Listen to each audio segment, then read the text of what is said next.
What's going on in America today? Why are we over our heads in debt? Why can't the politicians bring debt under control? Why are so many people, often both parents now, working at low-paying, dead-end jobs and still making do with less? What's the future of the American economy and way of life? Why does the government tell us inflation is low when the buying power of our paychecks is declining at an alarming rate? Only a generation ago, bread was a quarter, and you could get a new car for $19.95. The problem is that since 1864, we've had a debt-based banking system. All our money is based on government debt. We cannot extinguish government debt without extinguishing our money supply. That's why talk of paying off the national debt without reforming our banking system is an impossibility. That's why the solution does not lie in discussing the size of the national debt, rather it lies in reforming our banking system. This is the Federal Reserve headquarters in Washington. It sits on this very impressive address, right on Constitution Avenue, right across from the Lincoln Memorial. But is it federal? Is it really part of the United States government? Well, what we're about to show you is that there's nothing federal about the Federal Reserve, and there are no reserves. The name is a deception created back before the Federal Reserve Act was passed in 1913 to make Americans think that America's central bank operates in the public interest. The truth is that the Federal Reserve is a private bank owned by private stockholders and run purely for their private profit. That's exactly correct. The Fed is a privately owned for-profit corporation which, again, has no reserves, at least no reserves available to back up the Federal Reserve notes, which is our common currency. Oh, absolutely. The Federal Reserve is neither federal and has doubtful reserves. It's a private bank that is owned by member banks. And it was chartered under the guise of deceit by an act of Congress in 1913. If there's still any doubt whether the Federal Reserve is a part of the U.S. government, check your local telephone book. In most cities, it is not listed in the blue government pages. It is listed in the business white pages right next to Federal Express, another private company. But more directly, U.S. courts have ruled time and time again that the Fed is a private corporation. Why can't Congress do something about the Fed? Most members of Congress just don't understand the system, and the few who do are afraid to speak up. For example, initially a veteran congressman from Chicago asked us if he could be interviewed for this video. However, both times our camera crew arrived at his office to do the interview, this was all we were able to film. The congressman never appeared, and eventually decided he no longer wanted to participate. But a few others in Congress have been bolder over the years. Here are 3 quick examples.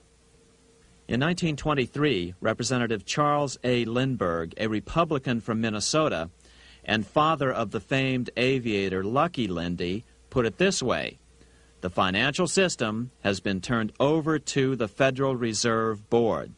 That board administers the finance system by authority of a purely profiteering group.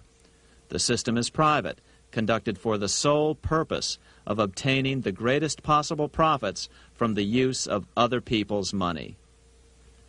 One of the most outspoken critics in Congress of the Fed was the former chairman of the House Banking and Currency Committee during the Great Depression years.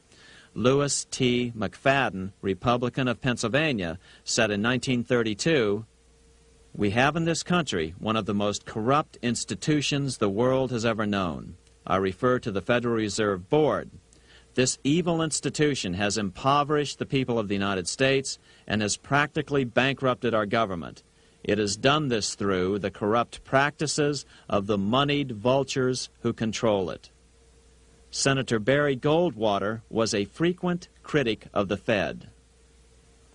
Most Americans have no real understanding of the operation of the international moneylenders. The accounts of the Federal Reserve System have never been audited. It operates outside the control of Congress and manipulates the credit of the United States.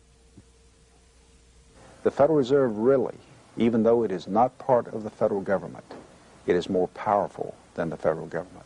It's more powerful than the president, the Congress, and the courts. Now, a lot of people challenge me on that, but let me prove my case.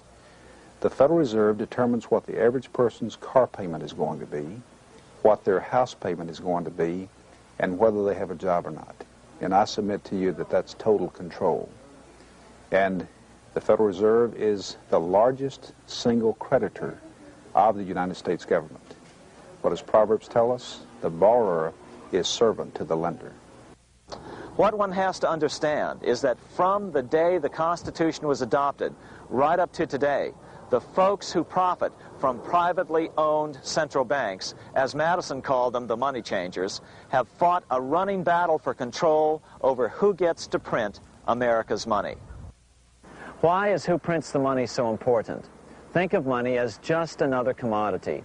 If you have a monopoly on a commodity that everyone needs, everyone wants, and nobody has enough of, there are lots of ways to make a profit, and also exert tremendous political influence. That's what this battle is all about. Throughout the history of the United States, the money power has gone back and forth between Congress and some sort of privately owned central bank. The Founding Fathers knew the evils of a privately owned central bank. First of all, they had seen how the privately owned British central bank, the Bank of England, had run up the British national debt to such an extent that Parliament had been forced to place unfair taxes on the American colonies. In fact, as we'll see later, Ben Franklin claimed that this was the real cause of the American Revolution. Most of the Founding Fathers realized the potential dangers of banking and feared bankers' accumulation of wealth and power. Jefferson put it this way: I sincerely believe that banking institutions are more dangerous to our liberties than standing armies.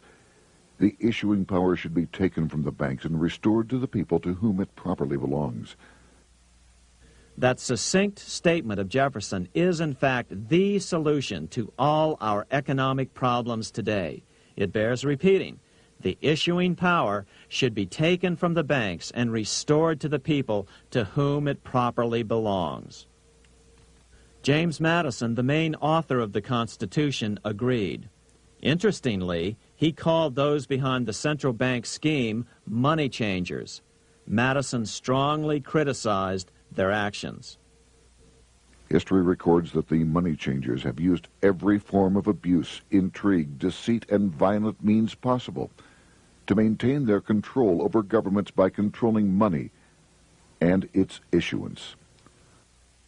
The battle over who gets to issue our money has been the pivotal issue throughout the history of the United States. Wars are fought over it, depressions are caused to acquire it. Yet after World War I, this battle was rarely mentioned in newspapers or history books. Why? By World War I, the money changers, with their dominant wealth, had seized control of most of the nation's press. Throughout U.S. history, this battle over who gets the power to issue our money has raged. In fact, it's changed hands back and forth 8 times since 1764, yet this fact has virtually vanished from public view for over 3 generations behind a smokescreen emitted by Fed cheerleaders in the media. Until we stop talking about deficits and government spending and start talking about who controls how much money we have, it's all just a big shell game, a complete and utter deception. It won't matter if you pass an ironclad amendment to the Constitution mandating a balanced budget. Our situation is only going to get worse until we root out the cause at its source. What's the solution for our national problem? First of all, education. That's what this video presentation is all about. But secondly, we must act. We must take back the power to issue our own money. Issuing our own money is not a radical solution. I want to stress that. It's the same solution used at different points in U.S. history by men like Benjamin Franklin, Thomas Jefferson, Andrew Jackson, Martin Van Buren, and Abraham Lincoln. So, to sum it up, in 1913, Congress gave an independent central bank deceptively named the Federal Reserve, a monopoly over issuing America's money, and the debt generated by this quasi-private corporation is what is killing the American economy. Though the Federal Reserve is now the most powerful central bank in the world, it was not the first. So where did this idea come from? To really understand the magnitude of the problem, we have to travel back to Europe. Just who are these money changers James Madison spoke of? In the Bible, 2,000 years ago, Jesus drove the money changers from the temple. It was the only time Jesus used force during his ministry. What were money changers doing in the temple? When Jews came to Jerusalem to pay their temple tax, they could only pay it with a special coin, the half shekel of the sanctuary. This was a half ounce of pure silver about this size. It was the only coin around at that time which was pure silver and of assured weight without the image of a pagan emperor. Therefore, to Jews, the half shekel was the only coin acceptable to God. But these coins were not plentiful. The money changers had cornered the market on them. Then they raised the price, just like any other commodity, to whatever the market would bear. In other words, money changers were making exorbitant profits because they held a virtual monopoly on money. The Jews had to pay whatever they demanded. To Jesus, this totally violated the sanctity of God's house.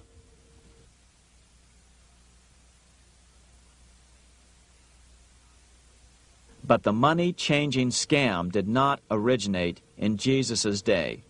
200 years before Christ, Rome was having trouble with money changers.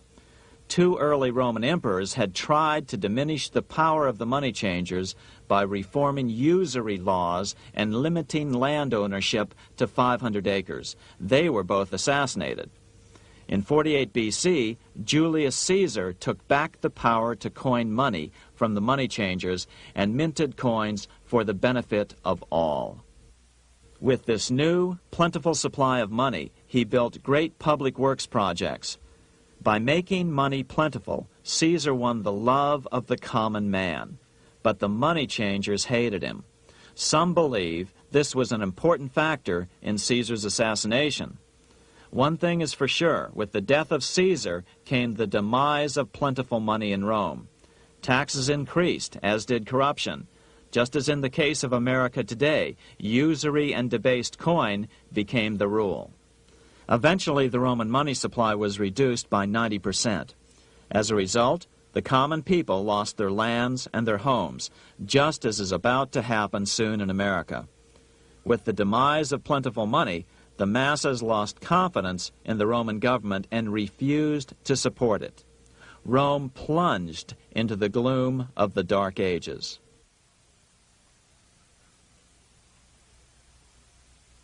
A 1,000 years after the death of Christ, money changers, those who loan out and manipulate the quantity of money, were active in medieval England.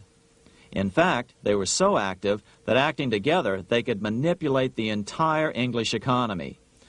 These were not bankers per se. The money changers generally were the goldsmiths. They were the first bankers because they started keeping other people's gold for safekeeping in their vaults. The first paper money was merely a receipt for gold left at the goldsmith. Paper money caught on because it was more convenient than carrying around a lot of heavy gold and silver coins. Eventually, goldsmiths noticed that only a small fraction of the depositors ever came in and demanded their gold at any one time. Goldsmiths started cheating on the system. They discovered that they could print more money than they had gold, and usually no one would be the wiser. Then they could loan out this extra money and collect interest on it. This was the birth of fractional reserve banking. That is, loaning out many times more money than you have assets on deposit. So, if $1,000 in gold were deposited with them, they could loan out about $10,000 in paper money and draw interest payments on it, and no one would ever discover the deception. By this means, goldsmiths gradually accumulated more and more wealth and used this wealth to accumulate more and more gold. Today, this practice of loaning out more money than there are reserves is known as fractional reserve banking. Every bank in the United States is allowed to loan out at least 10 times more money than they actually have. That's why they get rich on charging, let's say, 8% interest. It's not really 8% per year, which is their income. It's 80%. That's why bank buildings are always the largest in town. But does that mean that all interest or all banking should be illegal? Hardly. In the Middle Ages, canon law, the law of the Catholic Church, forbade charging interest on loans. This concept followed the teachings of Aristotle and St. Thomas Aquinas. They taught that the purpose of money was to serve the members of society, to facilitate the exchange of goods needed to lead a virtuous life. Interest, in their belief, hindered this purpose by putting an unnecessary burden on the use of money. In other words, interest was contrary to reason and justice. Reflecting church law in the Middle Ages, Europe forbade charging interest on loans and made it a crime called usury. As commerce grew, and therefore opportunities for investment arose in the late Middle Ages, it came to be recognized that to loan money had a cost for the lender, both in risk and in lost opportunity. So some charges were allowed, but not interest per se. But all moralists, no matter what religion, condemn fraud, oppression of the poor, and injustice as clearly immoral. As we will see, fractional reserve lending is rooted in a fraud, results in widespread poverty, and reduces the value of everyone else's money. The ancient goldsmiths discovered that extra profits could be made by rowing the economy between easy money and tight money. When they made money easier to borrow, then the amount of money in circulation expanded. Money was plentiful. People took out more loans to expand their businesses. But then the money changers would tighten the money supply. They would make loans more difficult to get. What would happen? Just what happens today. A certain percentage of people could not repay their previous loans and could not take out new loans to repay the old ones. Therefore, they went bankrupt and had to sell their assets to the goldsmiths for pennies on the dollar. The same thing is still going on today. Only today, we call this rowing of the economy up and down the business cycle. Like Julius Caesar, King Henry I of England finally resolved to take the money power away from the goldsmiths about 1100 A.D. Henry could have used anything as money, seashells, feathers, or even yak dung, as is often done in remote Tibetan provinces. But he invented one of the most unusual money systems in history. It was called the tally stick system. Here I have one of the few surviving examples of this form of British money, which lasted 726 years until 1826, a tally stick. The tally system was adopted to avoid the monetary manipulation of the goldsmiths. Tally sticks were money fabricated out of sticks of polished wood. Notches were cut along one edge of the stick to indicate the denominations. Then the stick was split lengthwise through the notches so that both pieces still had a record of the notches. The king kept one half to protect against counterfeiting. Then he would spend the other half into the economy and they would circulate as money. This particular tally stick is huge. It represented 25,000 pounds. One of the original stockholders in the Bank of England purchased his original shares with this stick. In other words, he bought shares in the world's richest and most powerful corporation with a stick of wood. It's ironic that after its formation in 1694, the Bank of England attacked the tally stick system because it was money outside the power of the money changers, just as King Henry had wanted it to be. Why do people accept sticks of wood for money? That's a great question. Throughout history, people traded anything they thought had value and used as money. You see, the secret is that money is only what people agree on to use as money. What's our paper money today? It's really just paper. But here's the trick. King Henry ordered that tally sticks had to be used to pay the king's taxes. This built-in demand for tally sticks immediately made them circulate and be accepted as money. And they worked well. In fact, no other form of money has worked so well for so long as tally sticks. Keep in mind, the British Empire was built under the tally stick system. The tally stick system succeeded despite the fact that the money changers constantly attacked it by offering the metal coin system as competition. In other words, metal coins never went completely out of circulation, but tally sticks hung on because they were good for the payment of taxes. Finally, in the 1500s, King Henry VIII relaxed the laws concerning usury, and the money changers wasted no time reasserting themselves. They quickly made their gold and silver money plentiful for a few decades. But when Queen Mary took the throne and tightened the usury laws again, the money changers renewed the hoarding of gold and silver coins, forcing the economy to plummet. When Queen Mary's sister, Queen Elizabeth I, took the throne, she was determined to regain control over English money. Her solution was to issue gold and silver coins from the public treasury and take the control over the money supply away from the money changers. Although control over money was not the only cause of the English Revolution in 1642, religious differences fueled the conflict. Monetary policy played a major role. Financed by the money changers, Oliver Cromwell finally overthrew King Charles, purged the Parliament, and put the king to death. The money changers were immediately allowed to consolidate their financial power. The result was that for the next 50 years, the money changers plunged Great Britain into a series of costly wars.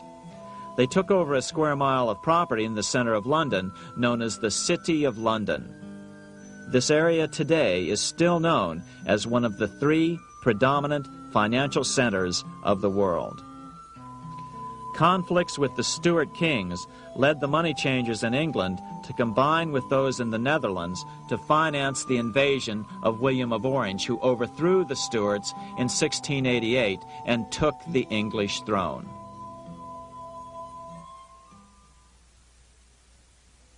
By the end of the 1600s, England was in financial ruin. 50 years of more or less continuous wars with France and Holland had exhausted her. Frantic government officials met with the money changers to beg for the loans necessary to pursue their political purposes. The price was high: a government-sanctioned, privately owned bank which could issue money created out of nothing. It was to be the modern world's first privately owned central bank, the Bank of England. Although it was deceptively called the Bank of England to make the general population think it was part of the government, it was not. Like any other private corporation, the Bank of England sold shares to get started.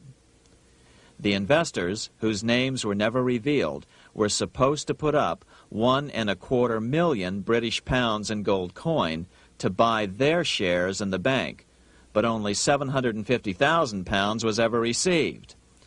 Despite that, the bank was duly chartered in 1694 and started out in the business of loaning out several times the money it supposedly had in reserves, all at interest.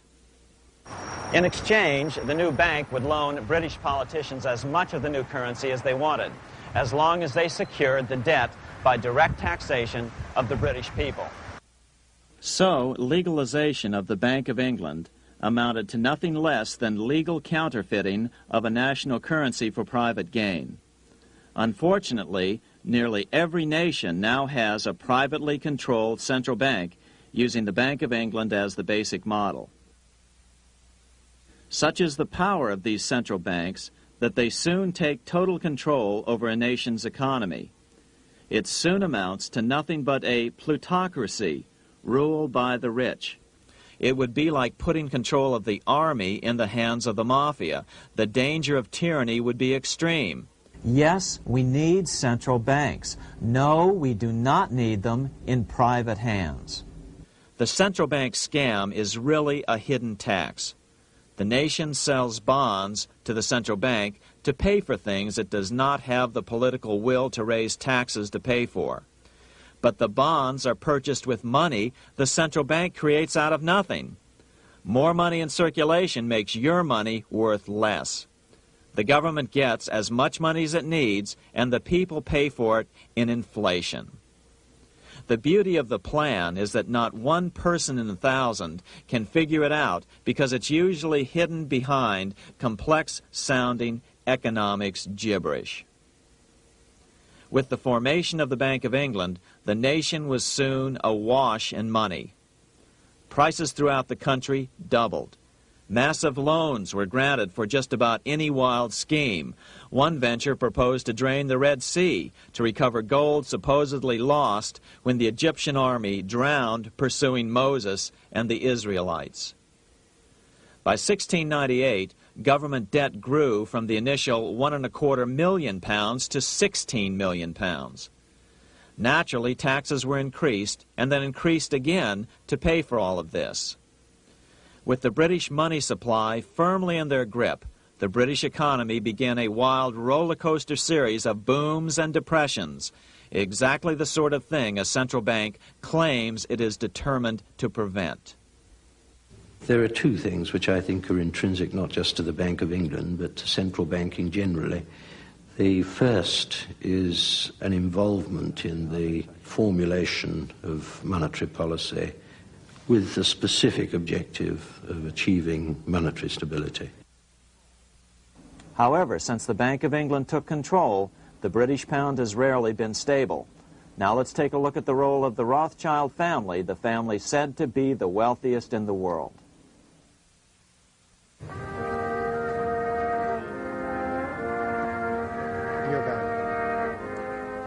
This is Frankfurt, Germany.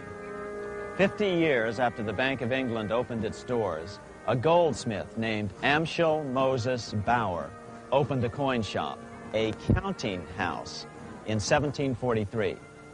And over the door he placed a sign depicting a Roman eagle on a red shield. The shop became known as the Red Shield Firm, or in German, Rothschild. When his son, Amschel Meyer Bauer, inherited the business, he decided to change his name to Rothschild.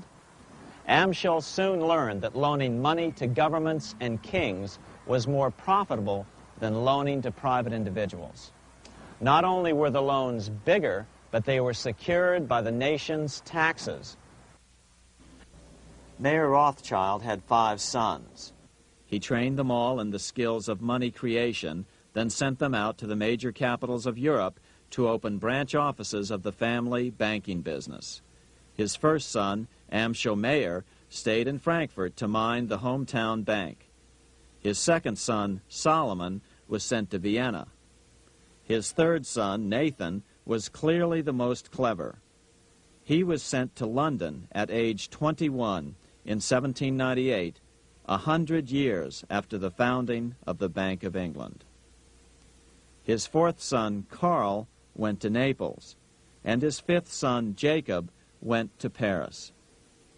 In 1785, Mayer Amschel moved his entire family to this larger house, a 5-story dwelling he shared with the Schiff family. This house was known as the Green Shield. The Rothschilds and the Schiffs would play a central role in the rest of European financial history and in that of the United States.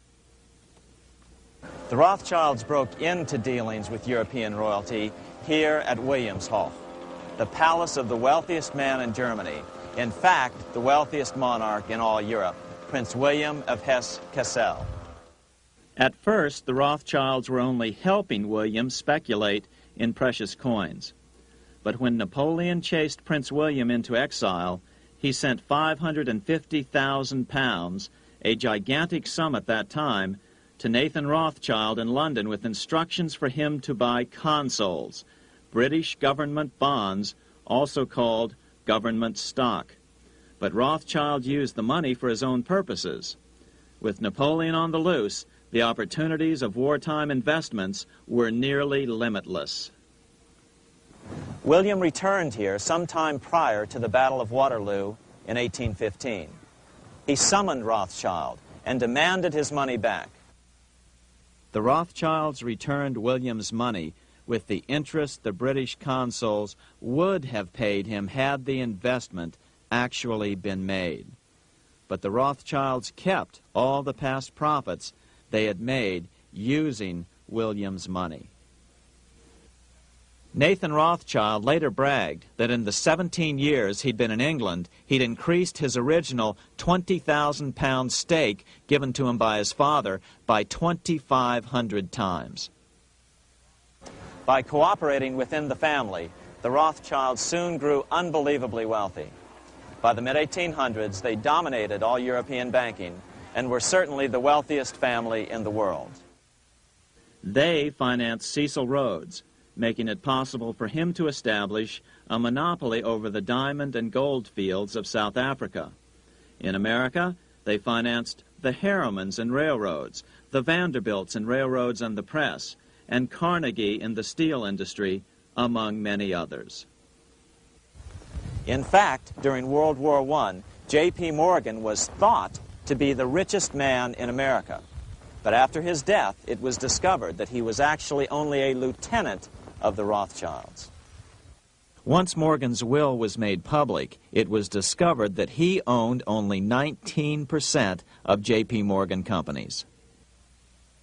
By 1850, James Rothschild, the heir of the French branch of the family, was said to be worth 600 million French francs, 150 million more than all the other bankers in France put together. He built this mansion called Ferrier, just east of Paris. Wilhelm I, on seeing it, exclaimed, "Kings couldn't afford this. It could only belong to a Rothschild." Another 19th century French commentator put it this way: "There is but one power in Europe, and that is Rothschild." There is no evidence that their predominant standing in European or world finance has changed. Now let's take a look at the results the Bank of England had produced on the British economy and how that later was the root cause of the American Revolution.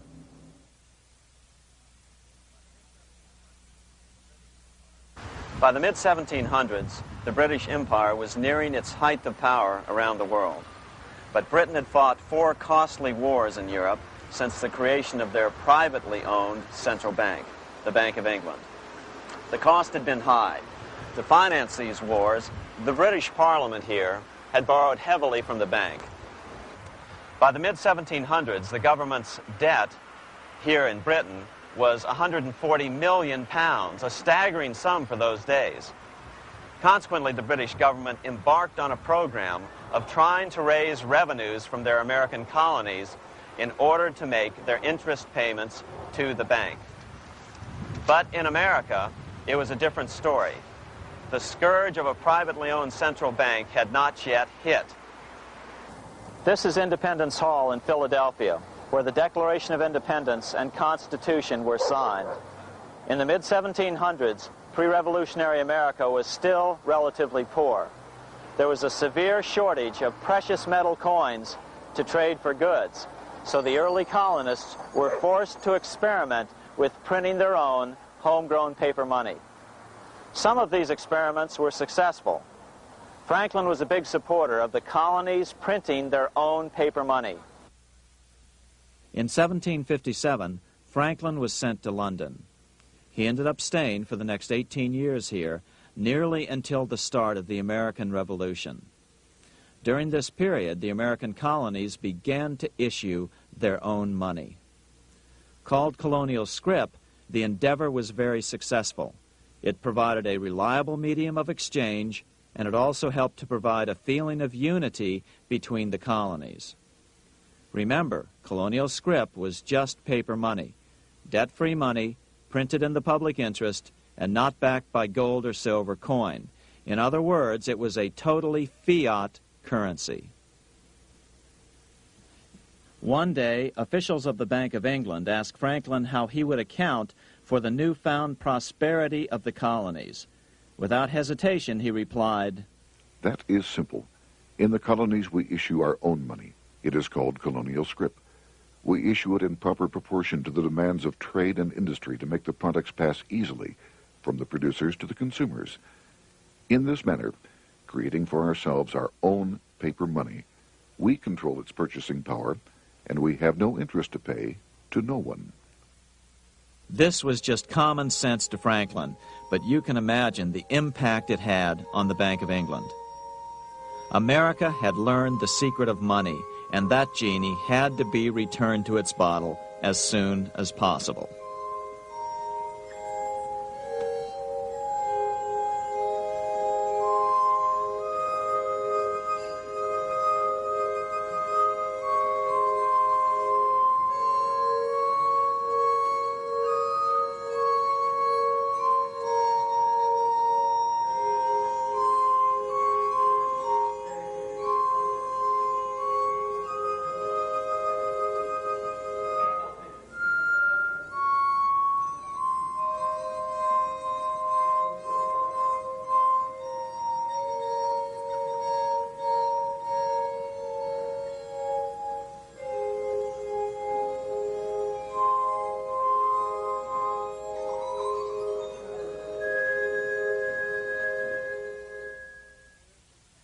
As a result, Parliament hurriedly passed the Currency Act of 1764.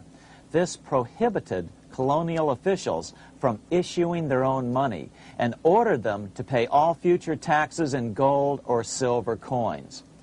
In other words, it forced the colonies on a gold or silver standard. For those who still believe that a gold standard is the answer for America's current monetary problems, look what happened to America after that. Writing in his autobiography, Franklin said, "In 1 year, the conditions were so reversed that the era of prosperity ended and a depression set in to such an extent that the streets of the colonies were filled with unemployed." Franklin claims that this was even the basic cause for the American Revolution. As Franklin put it in his autobiography, The colonies would gladly have borne a little tax on tea and other matters had it not been that England took away from the colonies their money, which created unemployment and dissatisfaction. The inability of the colonists to get the power to issue their own money permanently out of the hands of George III and the international bankers was the prime reason for the Revolutionary War. by the time the first shots were fired in Lexington, Massachusetts, on April 19, 1775, the colonies had been drained of gold and silver coin by British taxation. As a result, the Continental government had no choice but to print money to finance the war. At the start of the Revolution, the U.S. money supply stood at $12 million. By the end of the war, it was nearly $500 million.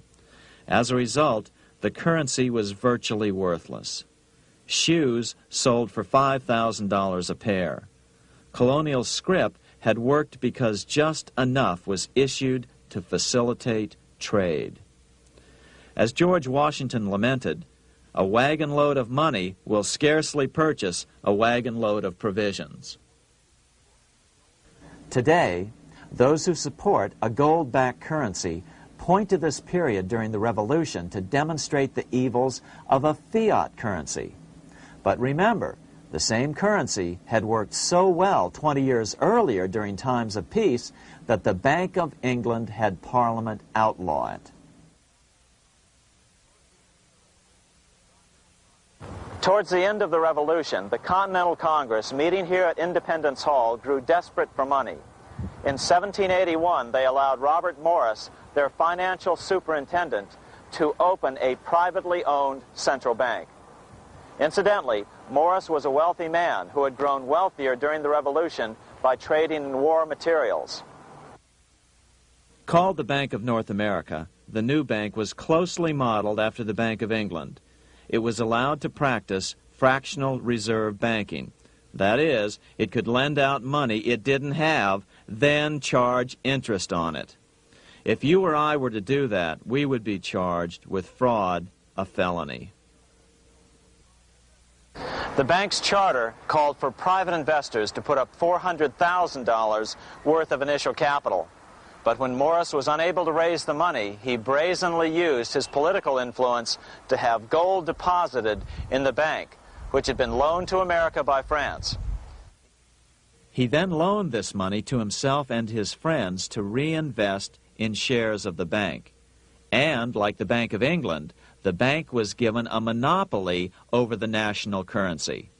Soon the dangers became clear. The value of American currency continued to plummet. So, 4 years later, in 1785, the bank's charter was not renewed. The leader of the effort to kill the bank, William Findley of Pennsylvania, explained the problem this way, quote, "This institution, having no principle but that of avarice, will never be varied in its object, to engross all the wealth, power, and influence of the state." The men behind the Bank of North America, Alexander Hamilton, Robert Morris, and the bank's president, Thomas Weiling, did not give up. Only 6 years later, Hamilton, then Secretary of the Treasury, and his mentor, Morris, rammed a new privately owned central bank through the new Congress. Called the first bank of the United States, Thomas Weiling again served as the bank's president. The players were the same, only the name of the bank was changed.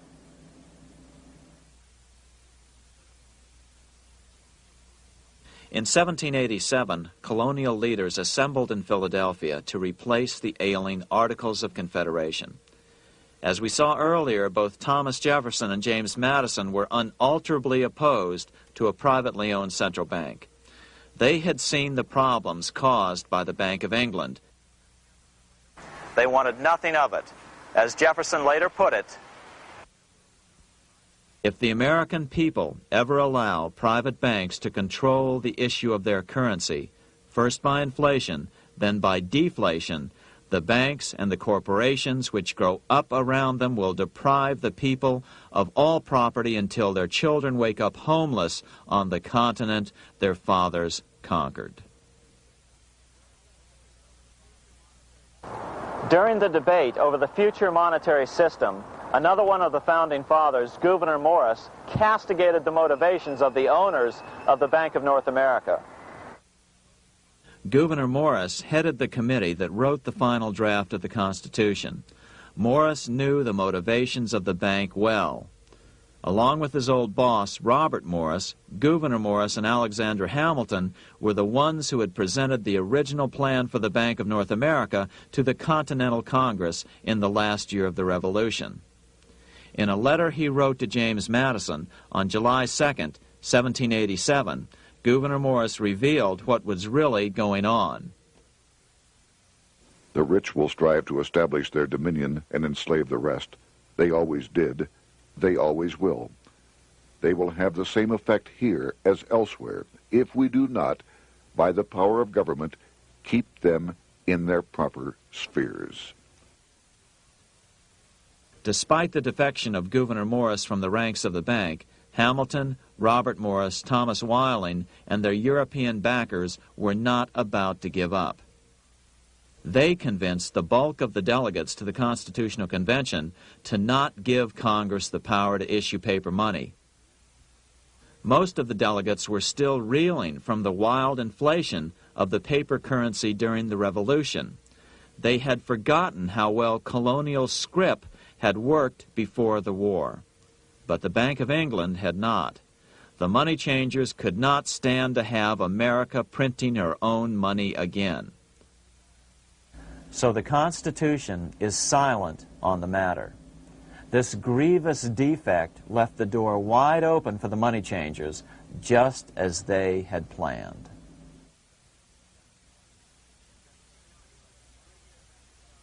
In 1790, less than 3 years after the Constitution had been signed, the money changers struck again.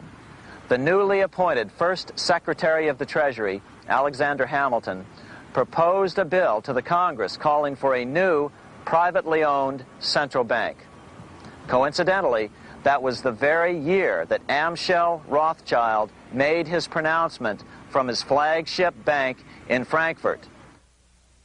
Let me issue and control a nation's money, and I care not who writes the laws. Alexander Hamilton was a tool of the international bankers, and he wanted to create the U.S. Bank, the BUS, or the Bank of the United States, and did so. Interestingly, one of Hamilton's first jobs after graduating from law school in 1782 was as an aide to Robert Morris, the head of the Bank of North America. In fact, the year before, Hamilton had written Morris a letter saying, "A national debt, if it is not excessive, will be to us a national blessing." A blessing to whom?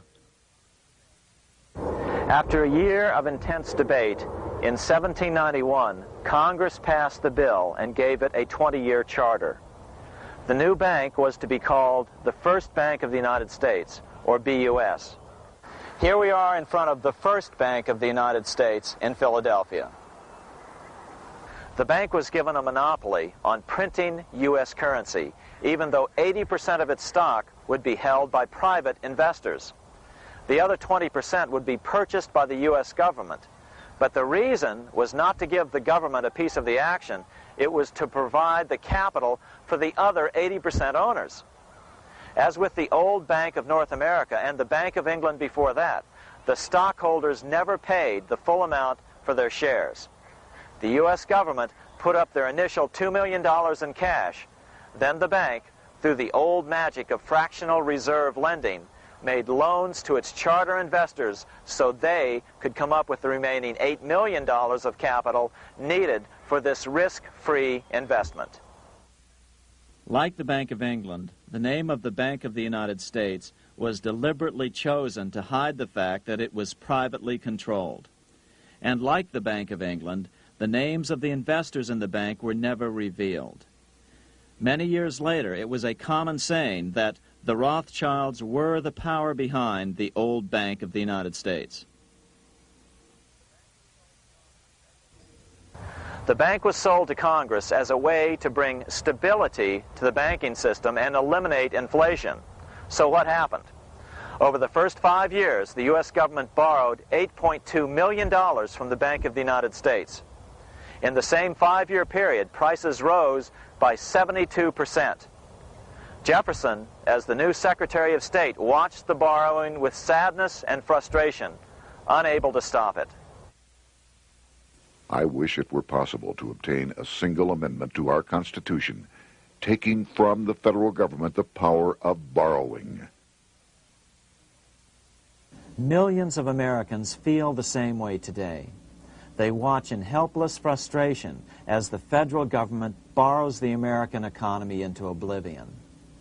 So, although it was called the First Bank of the United States, it was not the first attempt at a privately owned central bank in this country.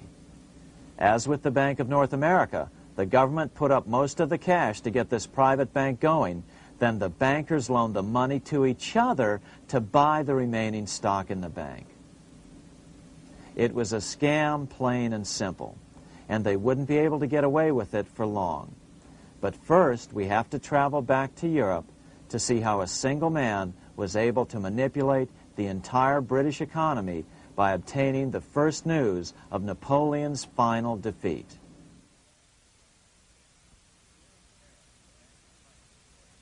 Here in Paris, the Bank of France was organized in 1800, just like the Bank of England. But Napoleon decided France had to break free of debt, and he never trusted the Bank of France. He declared that when a government is dependent upon bankers for money, the bankers, not the leaders of the government, are in control. The hand that gives is above the hand that takes. Money has no motherland. Financiers are without patriotism and without decency. Their sole object is gain. Back in America, unexpected help was about to arrive. In 1800, Thomas Jefferson narrowly defeated John Adams to become the third president of the United States.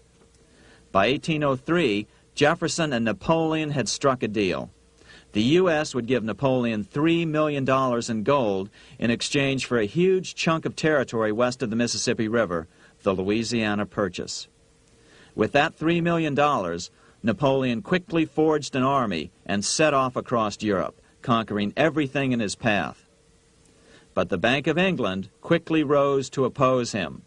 They financed every nation in his path, reaping the enormous profits of war. Prussia, Austria, and finally Russia all went heavily into debt in a futile attempt to stop Napoleon. 4 years later, with the main French army in Russia, 30-year-old Nathan Rothschild, the head of the London office of the Rothschild family, personally took charge of a bold plan to smuggle a much-needed shipment of gold right through France to finance an attack by the Duke of Wellington from Spain. Nathan later bragged at a dinner party in London that it was the best business he'd ever done. Little did he know that he would do much better business in the near future. Wellington's attacks from the south and other defeats eventually forced Napoleon to abdicate, and Louis XVIII was crowned king. Napoleon was exiled to Elba, a tiny island off the coast of Italy, supposedly exiled from France forever. While Napoleon was in exile on Elba, temporarily defeated by England with the financial help of the Rothschilds, America was trying to break free of its central bank as well.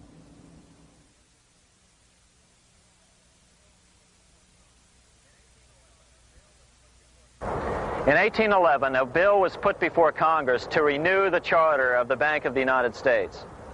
The debate grew very heated, and the legislatures of both Pennsylvania and Virginia passed resolutions asking Congress to kill the bank. The press corps of the day attacked the bank openly, calling it a great swindle, a vulture, a viper, and a cobra. Oh, to have an independent press once again in America. A congressman named P.B. Porter attacked the bank from the floor of Congress, saying if the bank's charter was renewed, Congress, quote, will have planted in the bosom of this Constitution a viper, which one day or another will sting the liberties of this country to the heart, close quote. Prospects didn't look that good for the bank. Some writers have even claimed that Nathan Rothschild warned that the United States would find itself involved in a most disastrous war if the bank's charter were not renewed. But it wasn't enough. When the smoke had cleared, the renewal bill was defeated by a single vote in the House and was deadlocked in the Senate. By now, America's fourth president, James Madison, was in the White House. Remember, Madison was a staunch opponent of the bank. His vice president, George Clinton, broke a tie in the Senate and sent the bank into oblivion. Within 5 months, England attacked the U.S., and the War of 1812 was on. But the British were still busy fighting Napoleon, and so the War of 1812 ended in a draw in 1814. Though the money changers were temporarily down, they were far from out. It would take them only another 2 years to bring back their bank bigger and stronger than ever.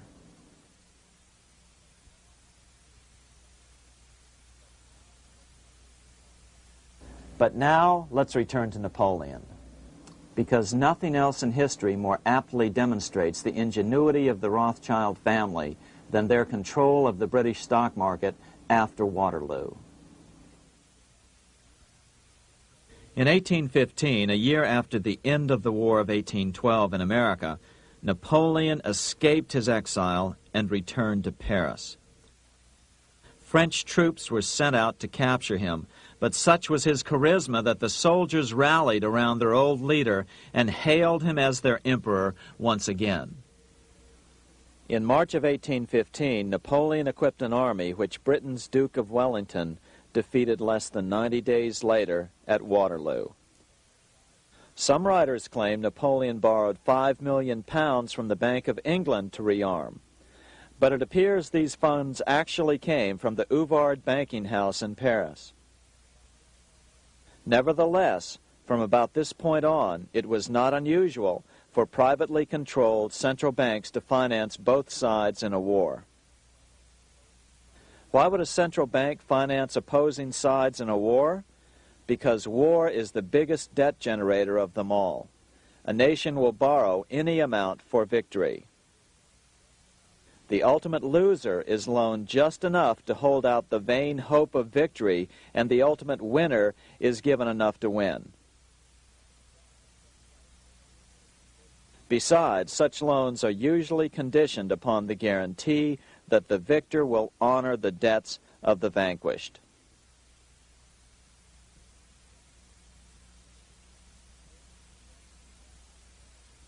This is the Waterloo battlefield about 200 miles northeast of Paris in what today is Belgium. Here Napoleon suffered his final defeat, but not before thousands of French and Englishmen gave their lives on a steamy summer day in July of 1815.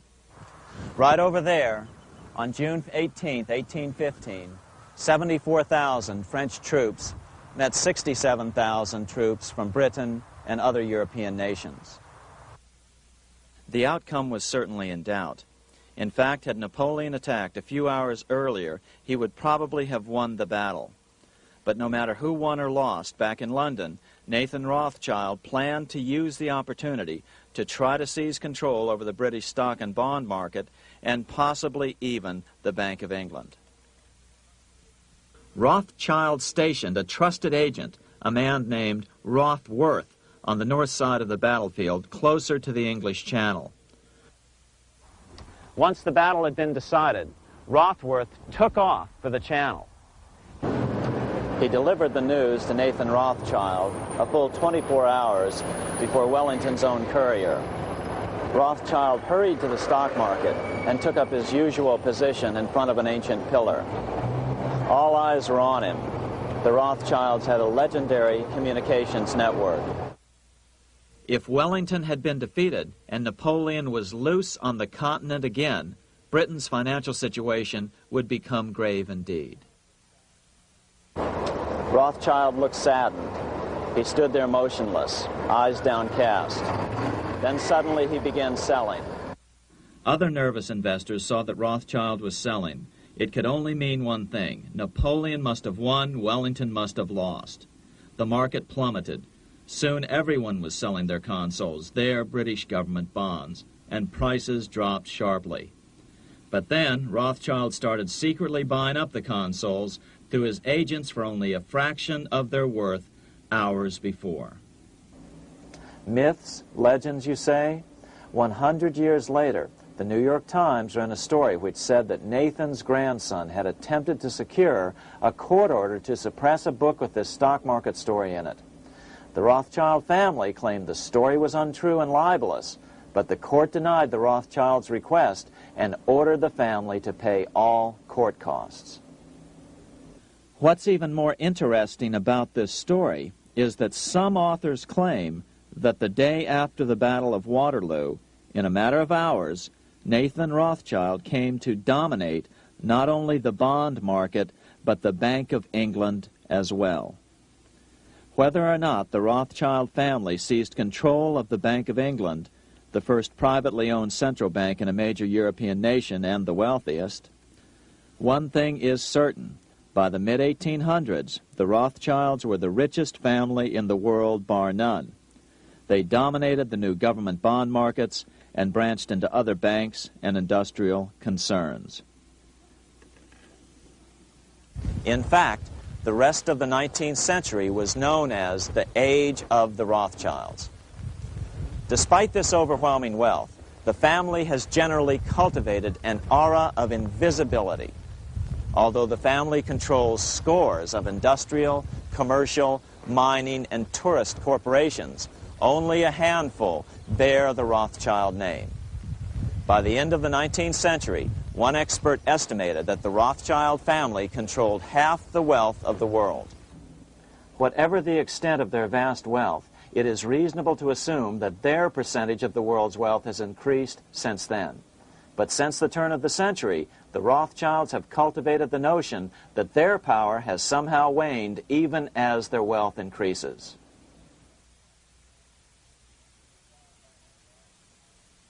Meanwhile, back in Washington in 1816, just 1 year after Waterloo and Rothschild's alleged takeover of the Bank of England, the American Congress passed a bill permitting yet another privately owned central bank.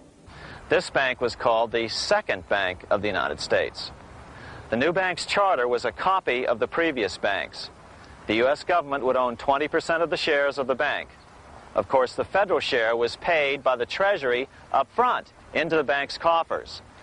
Then, through the magic of fractional reserve lending, it was transformed into loans to private investors who then bought the remaining 80% of the shares. Just as before, the primary stockholders remained a secret. But it is known that the largest block of shares, about 1/3 of the total, were sold to foreigners. As one observer put it, it is certainly no exaggeration to say that the Second Bank of the United States was rooted as deeply in Britain as it was in America. So, by 1816, some authors claim the Rothschilds had taken control over the Bank of England and backed a new, privately owned central bank in America as well.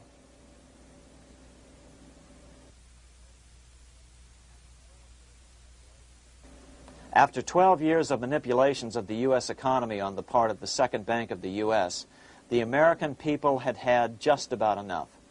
Opponents of the bank nominated a dignified senator from Tennessee, Andrew Jackson, the hero of the Battle of New Orleans, to run for president. This is his home, the Hermitage.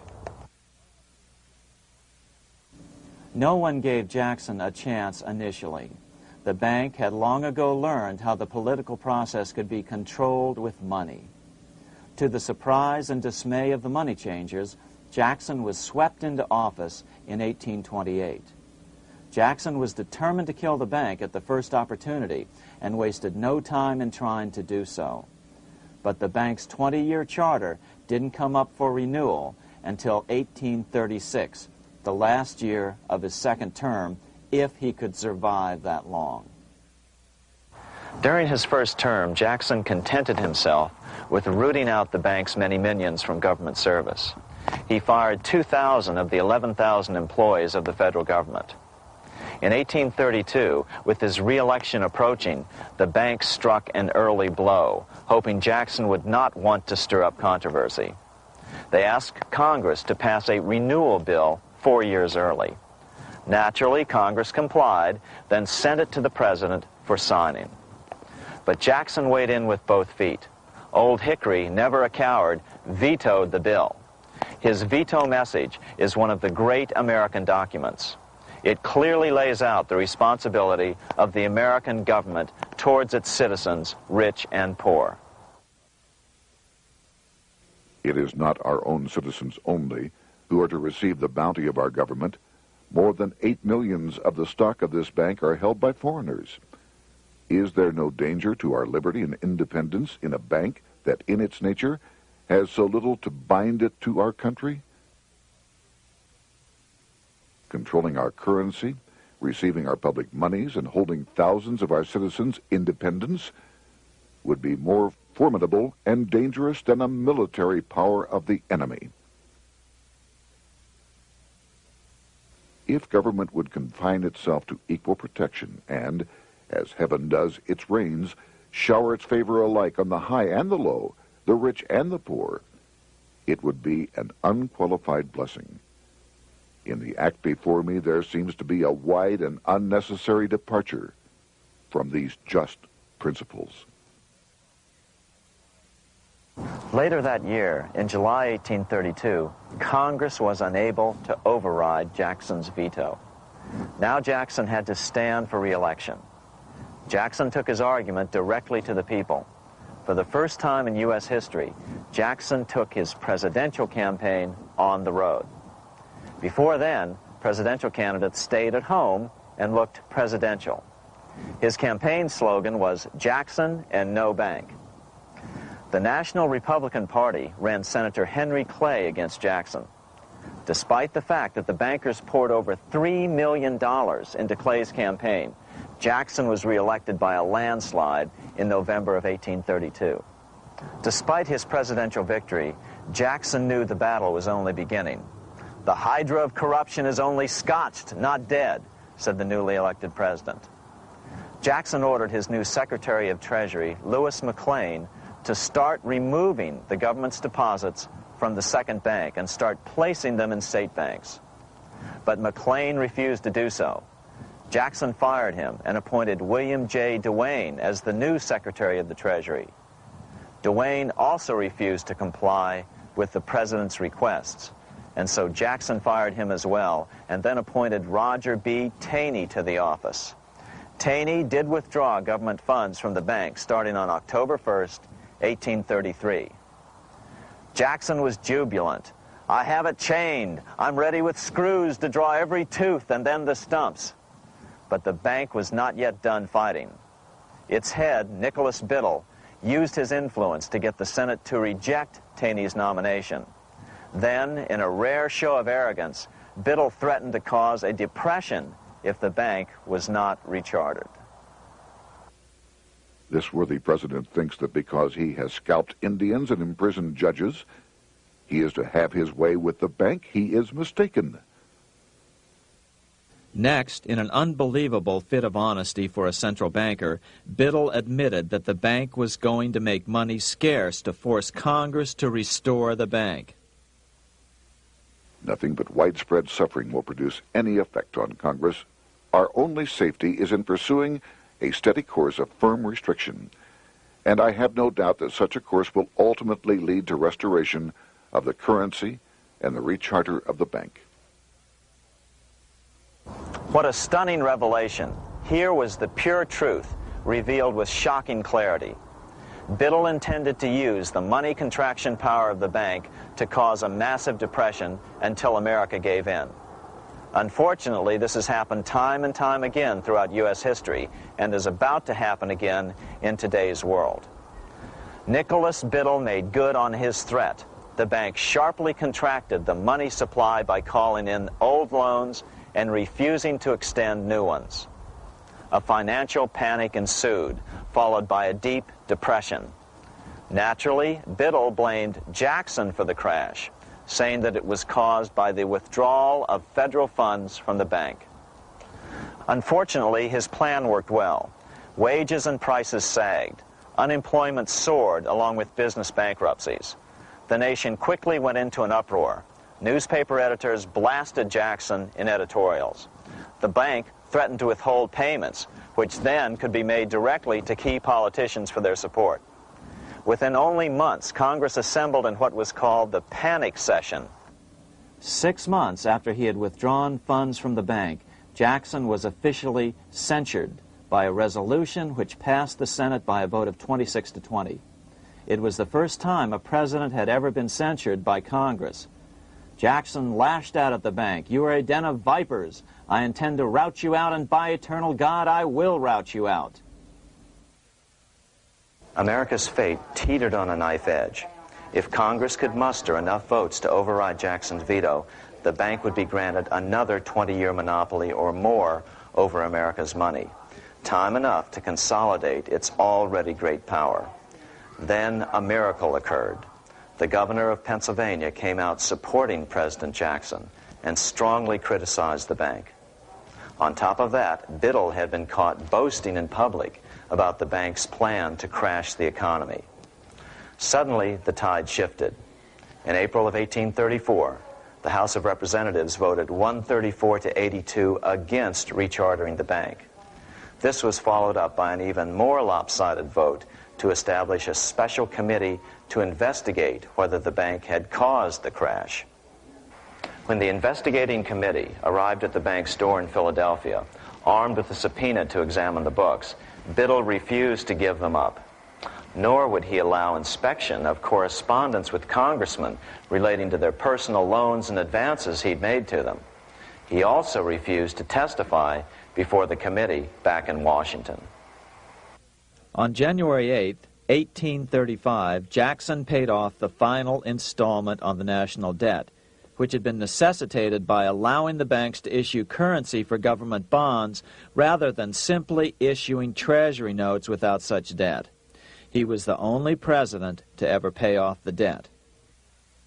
A few weeks later, on January 30th, 1835, an assassin by the name of Richard Lawrence tried to shoot President Jackson, but by the grace of God, both pistols misfired.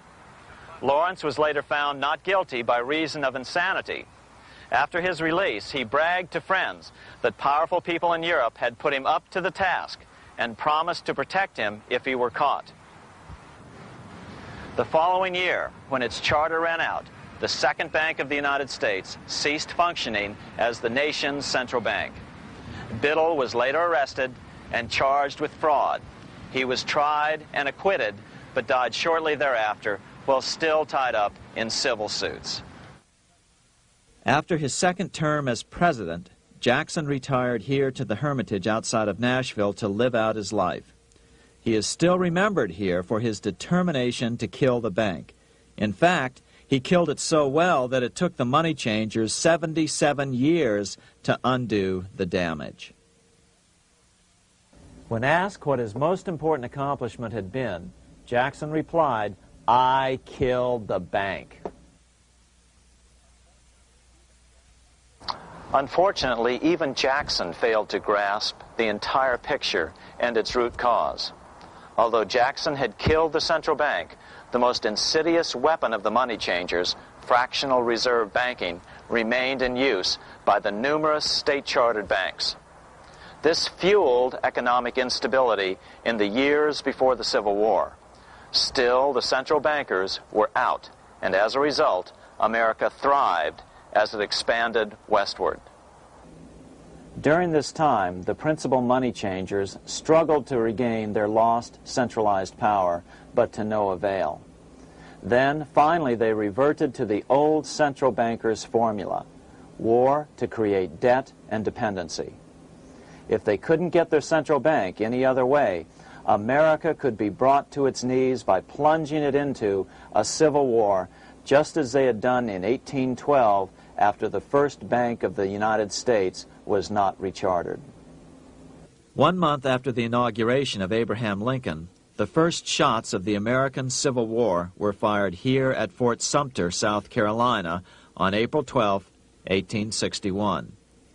Certainly slavery was a cause for the Civil War, but not the primary cause. Lincoln knew that the economy of the South depended upon slavery, and so before the Civil War, he had no intention of eliminating it. Lincoln had put it this way in his inaugural address only 1 month earlier. I have no purpose, directly or indirectly, to interfere with the institution of slavery in the states where it now exists. I believe I have no lawful right to do so, and I have no inclination to do so. Even after the first shots were fired here at Fort Sumter, Lincoln continued to insist that the Civil War was not about the issue of slavery. My paramount objective is to save the Union, and it is not either to save or destroy slavery. If I could save the Union without freeing any slave, I would do it. So what was the Civil War all about? There were many factors at play. Northern industrialists had used protective tariffs to prevent the southern states from buying cheaper European goods. Europe retaliated by stopping cotton imports from the South. The southern states were in a double financial bind. They were forced to pay more for most of the necessities of life, while their income from cotton exports plummeted. The South was angry. But there were other factors at work. The money changers were still stung by America's withdrawal from their control 25 years earlier. Since then, America's wildcat economy had made the nation rich, a bad example for the rest of the world. The central bankers now saw an opportunity to split the rich new nation, to divide and conquer by war. Was this just some sort of wild conspiracy theory at the time? Well, let's take a look at what a well-placed observer of the scene had to say at the time.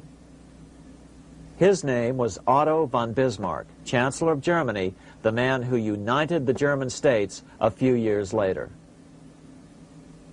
The division of the United States into federations of equal force was decided long before the Civil War by the high financial powers of Europe. These bankers were afraid that the United States, if they remained as one bloc and as one nation, would attain economic and financial independence which would upset their financial domination over the world. Within months after the first shots here at Fort Sumter, the central bankers loaned Napoleon III of France, the nephew of the Waterloo Napoleon, 210 million francs to seize Mexico and station troops along the southern border of the U.S., taking advantage of their war to violate the Monroe Doctrine and return Mexico to colonial rule. No matter what the outcome of the Civil War, a weakened America, heavily indebted to the money changers, would open up Central and South America once again to European colonization and domination. The very thing America's Monroe Doctrine had forbade in 1823. At the same time, Great Britain moved 11,000 troops into Canada and positioned them menacingly along America's northern border. The British fleet went to war alert should their quick intervention be called for. Lincoln knew he was in a double bind. That's why he agonized over the fate of the Union. There was a lot more to it than just differences between the North and the South. That's why his emphasis was always on union and not merely the defeat of the South. But Lincoln needed money to win. In 1861, Lincoln and his Secretary of Treasury, Salmon P. Chase, went to New York to apply for the necessary loans. The money changers, anxious to see the Union fail, offered loans at 24 to 36% interest. Lincoln said thanks, but no thanks, and returned to Washington. Lincoln sent for an old friend, Colonel Dick Taylor of Chicago, and put him on the problem of financing the war. During one meeting, Lincoln asked Taylor what he'd discovered. Taylor put it this way.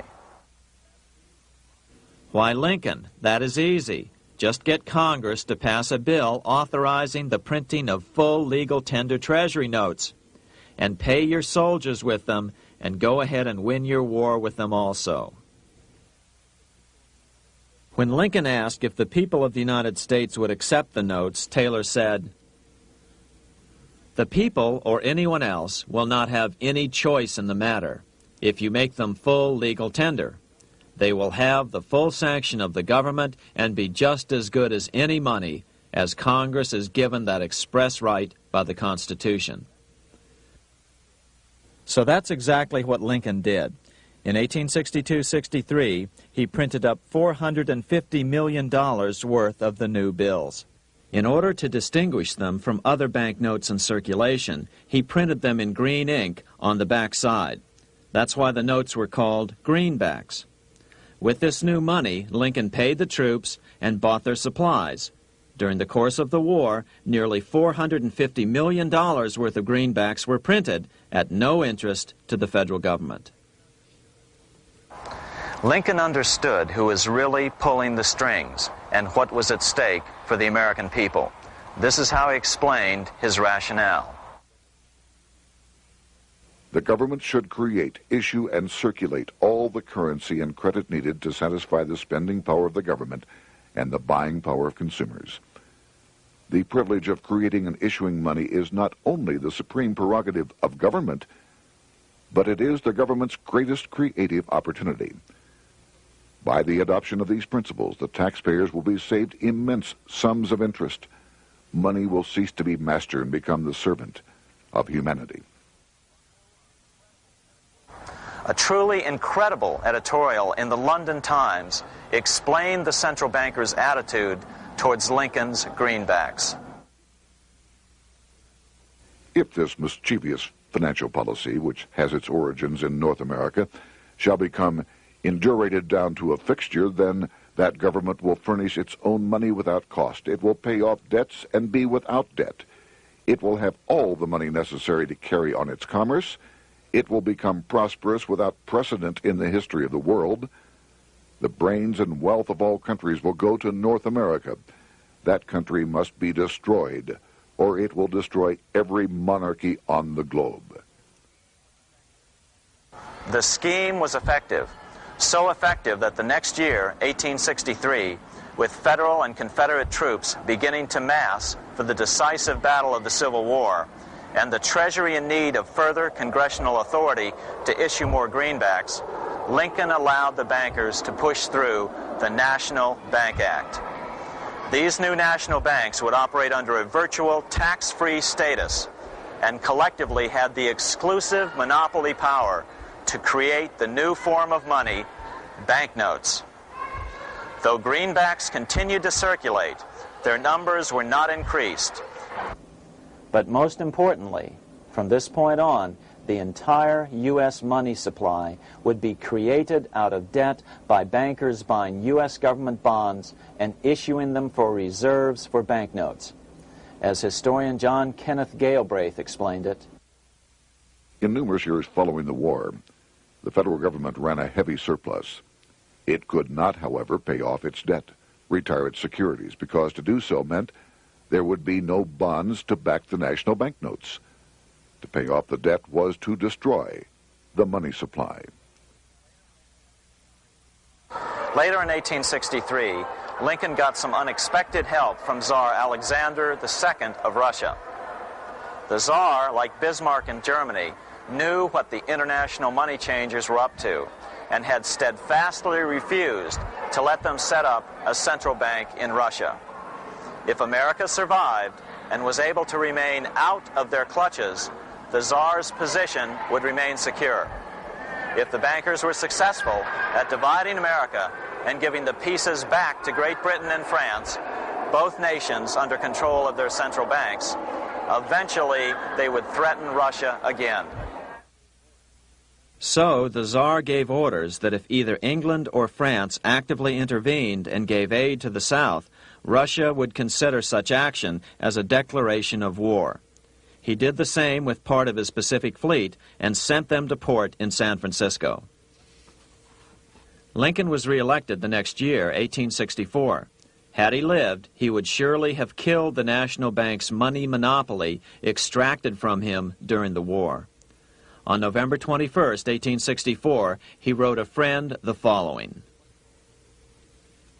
The money power preys upon the nation in times of peace and conspires against it in times of adversity. It is more despotic than monarchy, more insolent than autocracy, more selfish than bureaucracy. Shortly before Lincoln was murdered, his former Secretary of Treasury, Salmon P. Chase, bemoaned his role in helping secure the passage of the National Banking Act only 1 year earlier. My agency in promoting the passage of the National Banking Act was the greatest financial mistake in my life. It has built up a monopoly which affects every interest in the country. On April 14, 1865, 41 days after his second inauguration and just 5 days after Lee surrendered to Grant at Appomattox, Lincoln was shot by John Wilkes Booth at Ford's Theater. Bismarck, Chancellor of Germany, lamented the death of Abraham Lincoln. The death of Lincoln was a disaster for Christendom. There was no man in the United States great enough to wear his boots. I fear that foreign bankers, with their craftiness and torturous tricks, will entirely corrupt the exuberant riches of America and use it systematically to corrupt modern civilization. They will not hesitate to plunge the whole of Christendom into wars and chaos in order that the earth should become their inheritance. Bismarck well understood the money changers' plan. Allegations that international bankers were responsible for Lincoln's assassination surfaced in Canada 70 years later in 1934. Gerald G. McGeer, a popular and well-respected Canadian attorney, revealed this stunning charge in a 5-hour speech before the Canadian House of Commons, blasting Canada's debt-based money system. Remember, it was 1934, the height of the Great Depression, which was ravaging Canada as well. McGeer had obtained evidence deleted from the public record, provided to him by Secret Service agents at the trial of John Wilkes Booth, after Booth's death. McGeer said it showed that Booth was a mercenary working for the international bankers. According to an article in the Vancouver Sun of May 2nd, 1934, Abraham Lincoln, the martyred emancipator of the slaves, was assassinated through the machinations of a group representative of the international bankers who feared the United States president's national credit ambitions. There was only one group in the world at that time who had any reason to desire the death of Lincoln. They were the men opposed to his national currency program and who had fought him throughout the whole Civil War on his policy of greenback currency.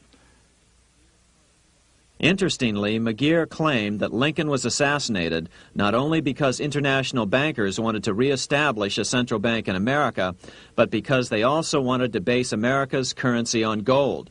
Gold they controlled. In other words, put America on a gold standard. Lincoln had done just the opposite by issuing U.S. notes, greenbacks, which were based purely on the good faith and credit of the United States. The article quoted McGeer as saying, "They were the men interested in the establishment of the gold standard and the right of the bankers to manage the currency and credit of every nation in the world. With Lincoln out of the way, they were able to proceed with that plan and did proceed with it in the United States. Within 8 years after Lincoln's assassination, silver was demonetized and the gold standard money system set up in the United States." Not since Lincoln has the U.S. issued debt-free United States notes. These red-sealed bills, which were issued in 1963, were not a new issue from President Kennedy, but merely the old greenbacks reissued year after year. In another act of folly and ignorance, the 1994 Regal Act actually authorized the replacement of Lincoln's greenbacks with debt-based notes. In other words, greenbacks were in circulation in the United States until 1994. Why was silver bad for the bankers and gold good? Simple. Because silver was plentiful in the United States. It was very hard to control. Gold was, and always has been, scarce. Throughout history, it has been relatively easy to monopolize gold, but silver has historically been 15 times more plentiful. With Lincoln out of the way, the money changers' next objective was to gain complete control over America's money. This was no easy task.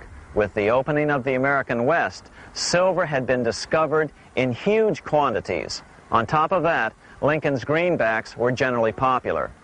Despite the European central bankers' deliberate attacks on greenbacks, they continued to circulate in the United States, in fact, until a few years ago. According to historian W. Cleon Skousen, right after the Civil War, there was considerable talk about reviving Lincoln's brief experiment with the constitutional monetary system. Had not the European Money Trust intervened, it would have no doubt become an established institution. it is clear that the concept of America printing her own debt-free money sent shockwaves throughout the European central banking elite. They watched with horror as Americans clamored for more greenbacks. They may have killed Lincoln, but support for his monetary ideas grew. On April 12, 1866, nearly 1 year to the day of Lincoln's assassination, Congress went to work at the bidding of the European central banking interests.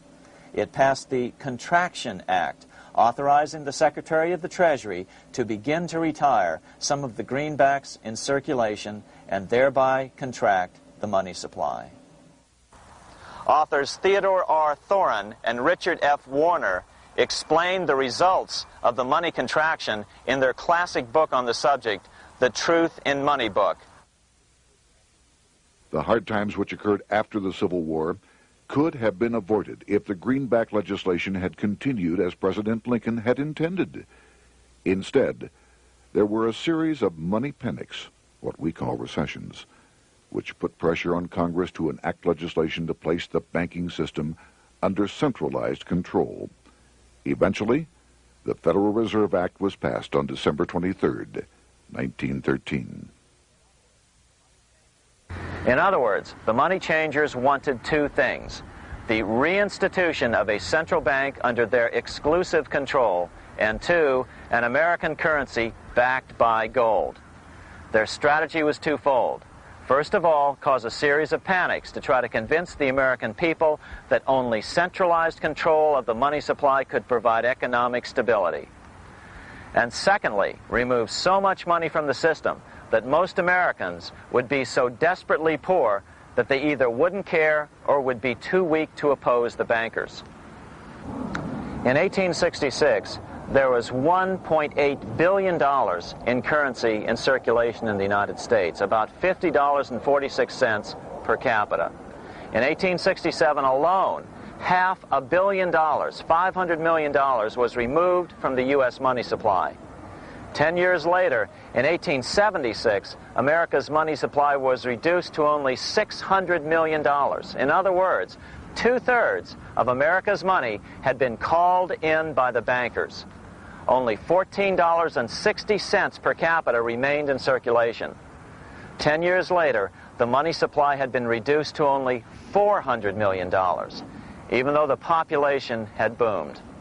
The result was that only $6.67 per capita remained in circulation, a 760% loss in buying power over 20 years. Today, economists try to sell the idea that recessions and depressions are a natural part of something they call the business cycle. The truth is, our money supply is manipulated now just as it was before and after the Civil War. How did this happen? How did money become so scarce? Simple. Bank loans were called in and no new ones were given. In addition, silver coins were melted down. In 1872, a man named Ernest Sed was given 100,000 pounds, about $500,000, by the Bank of England and sent to America to bribe necessary congressmen to get silver demonetized. He was told that if that was not sufficient, to draw an additional 100,000 pounds or as much more as was necessary. The next year, Congress passed the Coinage Act of 1873, and the minting of silver dollars abruptly stopped. In fact, Representative Samuel Hooper, who introduced the bill in the House, acknowledged that Mr. Sed actually drafted the legislation. But it gets even worse than that. In 1874, Sed himself admitted who was behind the scheme. I went to America in the winter of 1872-73, authorized to secure, if I could, the passage of a bill demonetizing silver. It was in the interest of those I represented, the governors of the Bank of England, to have it done. By 1873, gold coins were the only form of coin money. But the contest over control of America's money was not yet over. Only 3 years later, in 1876, with 1/3 of America's workforce unemployed, the population was growing restless. People were clamoring for a return to the greenback money system of President Lincoln or a return to silver money, anything that would make money more plentiful. That year, Congress created the United States Silver Commission to study the problem. Their report clearly blamed the monetary contraction on the national bankers. The report is interesting because it compares the deliberate money contraction by the national bankers after the Civil War to the fall of the Roman Empire. The disaster of the Dark Ages was caused by decreasing money and falling prices. Without money, civilization could not have had a beginning, and with a diminishing supply, it must languish and, unless relieved, finally perish. At the Christian era, the metallic money of the Roman Empire amounted to $1,800,000,000. By the end of the 15th century, it had shrunk to less than $200 million. History records no other such disastrous transition as that from the Roman Empire to the Dark Ages.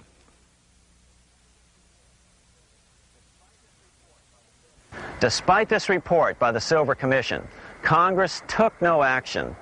The next year, 1877, riots broke out from Pittsburgh to Chicago. The torches of starving vandals lit up the sky. The bankers huddled to decide what to do. They decided to hang on. Now that they were back in control to a certain extent, they were not about to give it up. At the meeting of the American Bankers Association that year, they urged their membership to do everything in their power to put down the notion of a return to greenbacks. The ABA Secretary, James Buell, authored a letter to the members which blatantly called on the banks to subvert not only Congress, but the press. It is advisable to do all in your power to sustain such prominent daily and weekly newspapers, especially the agricultural and religious press, as will oppose the greenback issue of paper money, and that you will also withhold patronage from all applicants who are not willing to oppose the government issue of money. To repeal the act creating banknotes or to restore to circulation the government issue of money will be to provide the people with money and will therefore seriously affect our individual profits as bankers and lenders. See your congressman at once and engage him to support our interest that we may control legislation. As political pressure mounted in Congress for change, the press tried to turn the American people away from the truth. The New York Tribune put it this way on January 10th, 1878. "The capital of the country is organized at last, and we will see whether Congress will dare to fly in its face." But it didn't work entirely. On February 28, 1878, Congress passed the Sherman Law, allowing the minting of a limited number of silver dollars, ending the 5-year hiatus. This did not end gold backing of the currency, however, nor did it completely free silver. Previous to 1873, anyone who brought silver to the U.S. Mint could have it struck into silver dollars free of charge. No longer. But at least some money began to flow back into the economy again. With no further threat to their control, the bankers loosened up on loans, and the post-Civil War depression was finally ended. 3 years later, the American people elected Republican James Garfield president. Garfield understood how the economy was being manipulated. As a congressman, he had been chairman of the Appropriations Committee and was a member of Banking and Currency. After his inauguration, he slammed the money changers publicly in 1881. Whoever controls the volume of money in any country is absolute master of all industry and commerce. And when you realize that the entire system is very easily controlled, one way or another, by a few powerful men at the top, you will not have to be told how periods of inflation and depression originate. Unfortunately, within a few weeks of making this statement, on July 2nd of 1881, President Garfield was assassinated.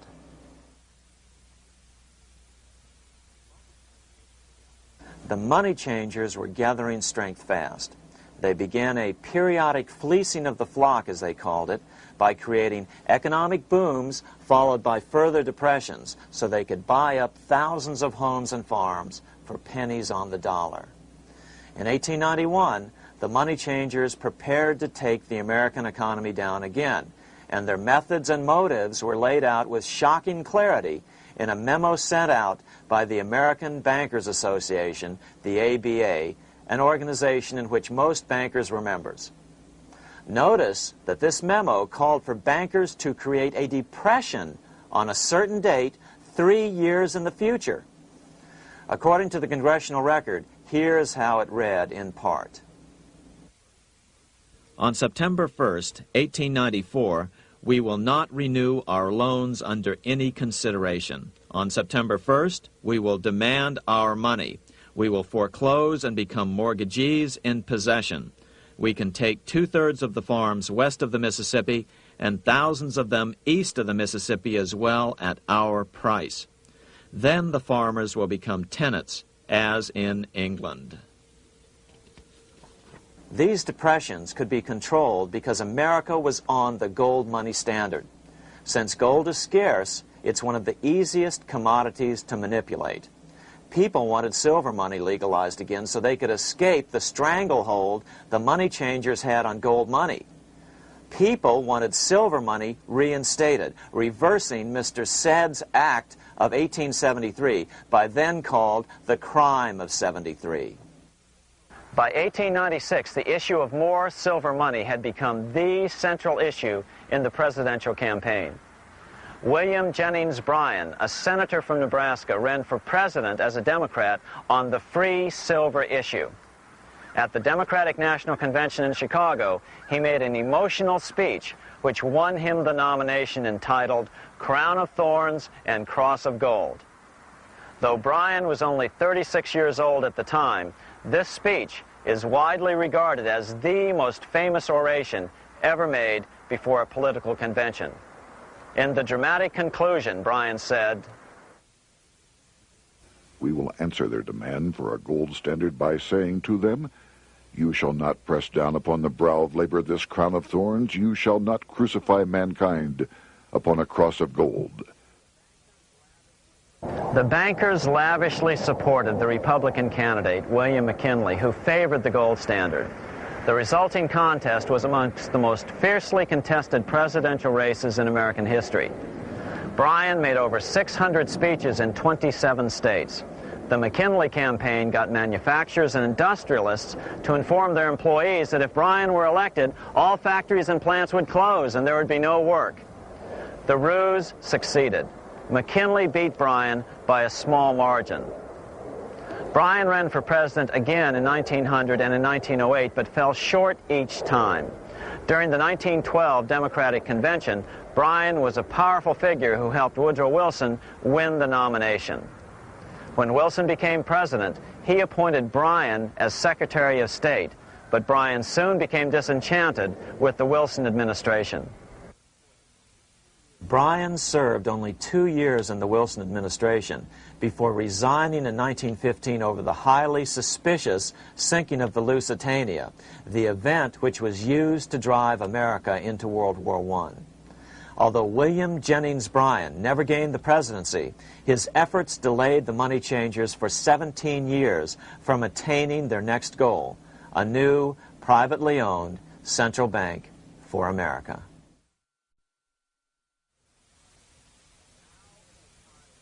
Now it was time for the money changers to get back to the business of a new private central bank for America.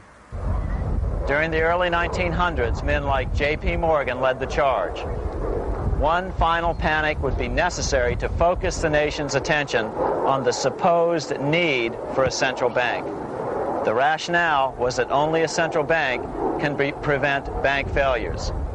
Morgan was clearly the most powerful banker in America and a suspected agent for the Rothschilds.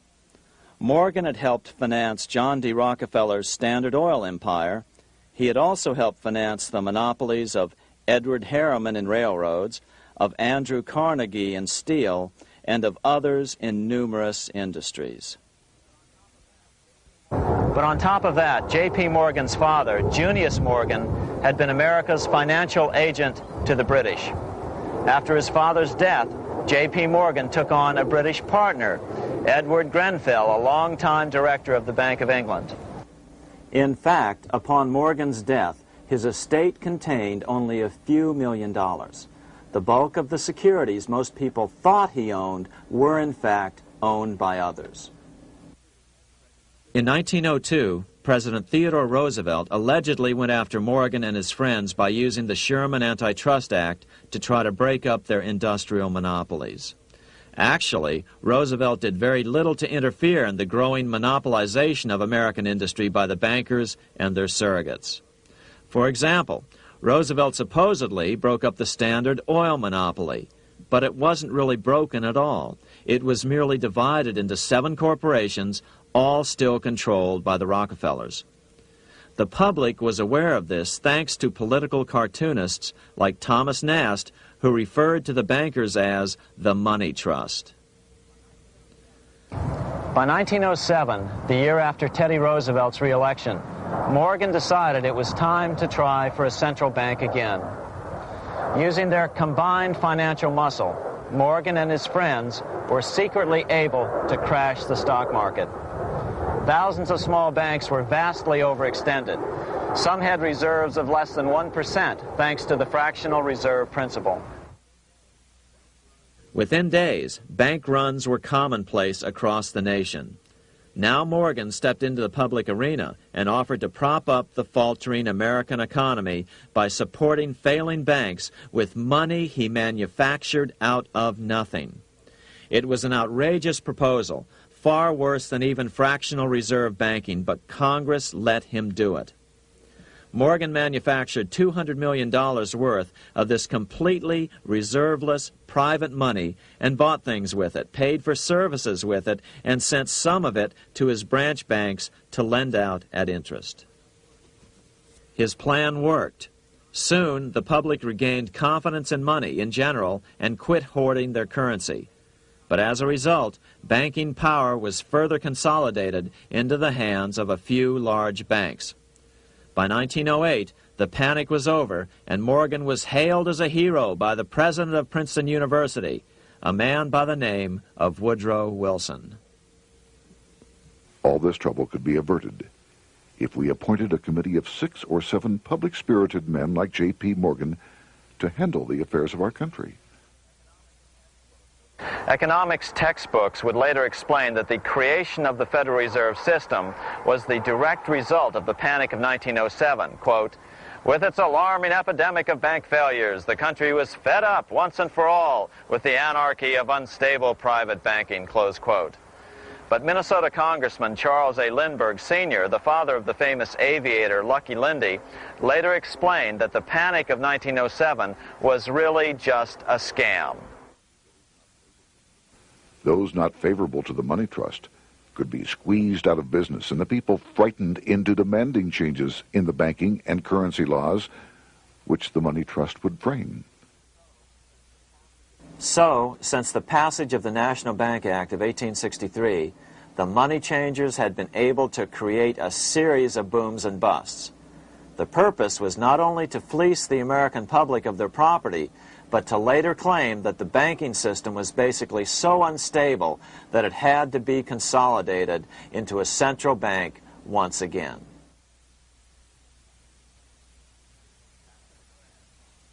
After the crash, Teddy Roosevelt, in response to the panic of 1907, signed into law a bill creating something called the National Monetary Commission. The commission was to study the banking problem and make recommendations to Congress. Of course, the commission was packed with Morgan's friends and cronies. The chairman was a man named Senator Nelson Aldrich from Rhode Island. Aldrich represented the Newport, Rhode Island homes of America's richest banking families. His daughter married John D. Rockefeller, Jr., and together they had 5 sons: John, Nelson, who would become vice president in 1974, Lawrence, Winthrop, and David, the head of the Council on Foreign Relations and former chairman of Chase Manhattan Bank. As soon as the National Monetary Commission was set up, Senator Aldrich immediately embarked on a 2-year tour of Europe, where he consulted at length with the private central bankers in England, France, and Germany. The total cost of his trip alone to the taxpayers was $300,000, an astronomical sum in those days. Shortly after his return, on the evening of November 22, 1910, some of the wealthiest and most powerful men in America boarded Senator Aldrich's private rail car and in the strictest secrecy journeyed to this place, Jekyll Island, off the coast of Georgia. With the group came Paul Warburg. Warburg had been given a $500,000 per year salary to lobby for the passage of a privately owned central bank in America, by the investment firm Kuhn, Loeb and Company. Warburg's partner in this firm was a man named Jacob Schiff, the grandson of the man who shared the Greenshield house with the Rothschild family in Frankfurt. Schiff, as we'll find out later, was in the process of spending $20 million to finance the overthrow of the Tsar in Russia. These three European banking families, the Rothschilds, the Warburgs, and the Schiffs, were interconnected by marriage down through the years, just as their American banking counterparts, the Morgans, Rockefellers, and Aldriches were. Secrecy was so tight that all 7 primary participants were cautioned to use only first names to prevent servants from learning their identities. Years later, one participant, Frank Vanderlip, president of National City Bank of New York and a representative of the Rockefeller family, confirmed the Jekyll Island trip in a February 9, 1935 edition of the Saturday Evening Post. I was as secretive, indeed as furtive as any conspirator. Discovery we knew simply must not happen, or else all our time and effort would be wasted. If it were to be exposed that our particular group had got together and written a banking bill, that bill would have no chance whatever of passage by Congress. The participants came here to figure out how to solve their major problem, how to bring back a privately owned central bank. But there were other problems that needed to be addressed as well. First of all, the market share of the big national banks was shrinking fast. In the first 10 years of the century, the number of U.S. banks had more than doubled to over 20,000. By 1913, only 29% of all banks were national banks, and they held only 57% of all deposits. As Senator Aldrich later admitted in a magazine article, before passage of this act, the New York bankers could only dominate the reserves of New York. Now, we are able to dominate the bank reserves of the entire country. Therefore, something had to be done to bring these new banks under their control. As John D. Rockefeller put it, quote, "Competition is sin," close quote. Secondly, the nation's economy was so strong that corporations were starting to finance their expansions out of profits instead of taking out huge loans from large banks. In the first 10 years of the new century, 70% of corporate funding came from profits. In other words, American industry was becoming independent of the money changers, and that trend had to be stopped. All the participants knew that these problems could be hammered out into a workable solution, but perhaps their biggest problem was a public relations problem, the name of the new bank.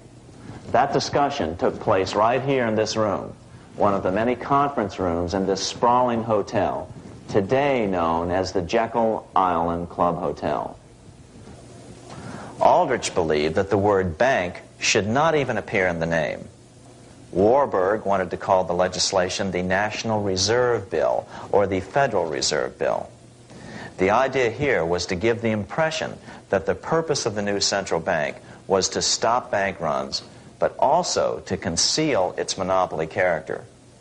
However, it was Aldrich, the egotistical politician, who insisted it be called the Aldrich Bill. After 9 days at Jekyll Island, the group dispersed.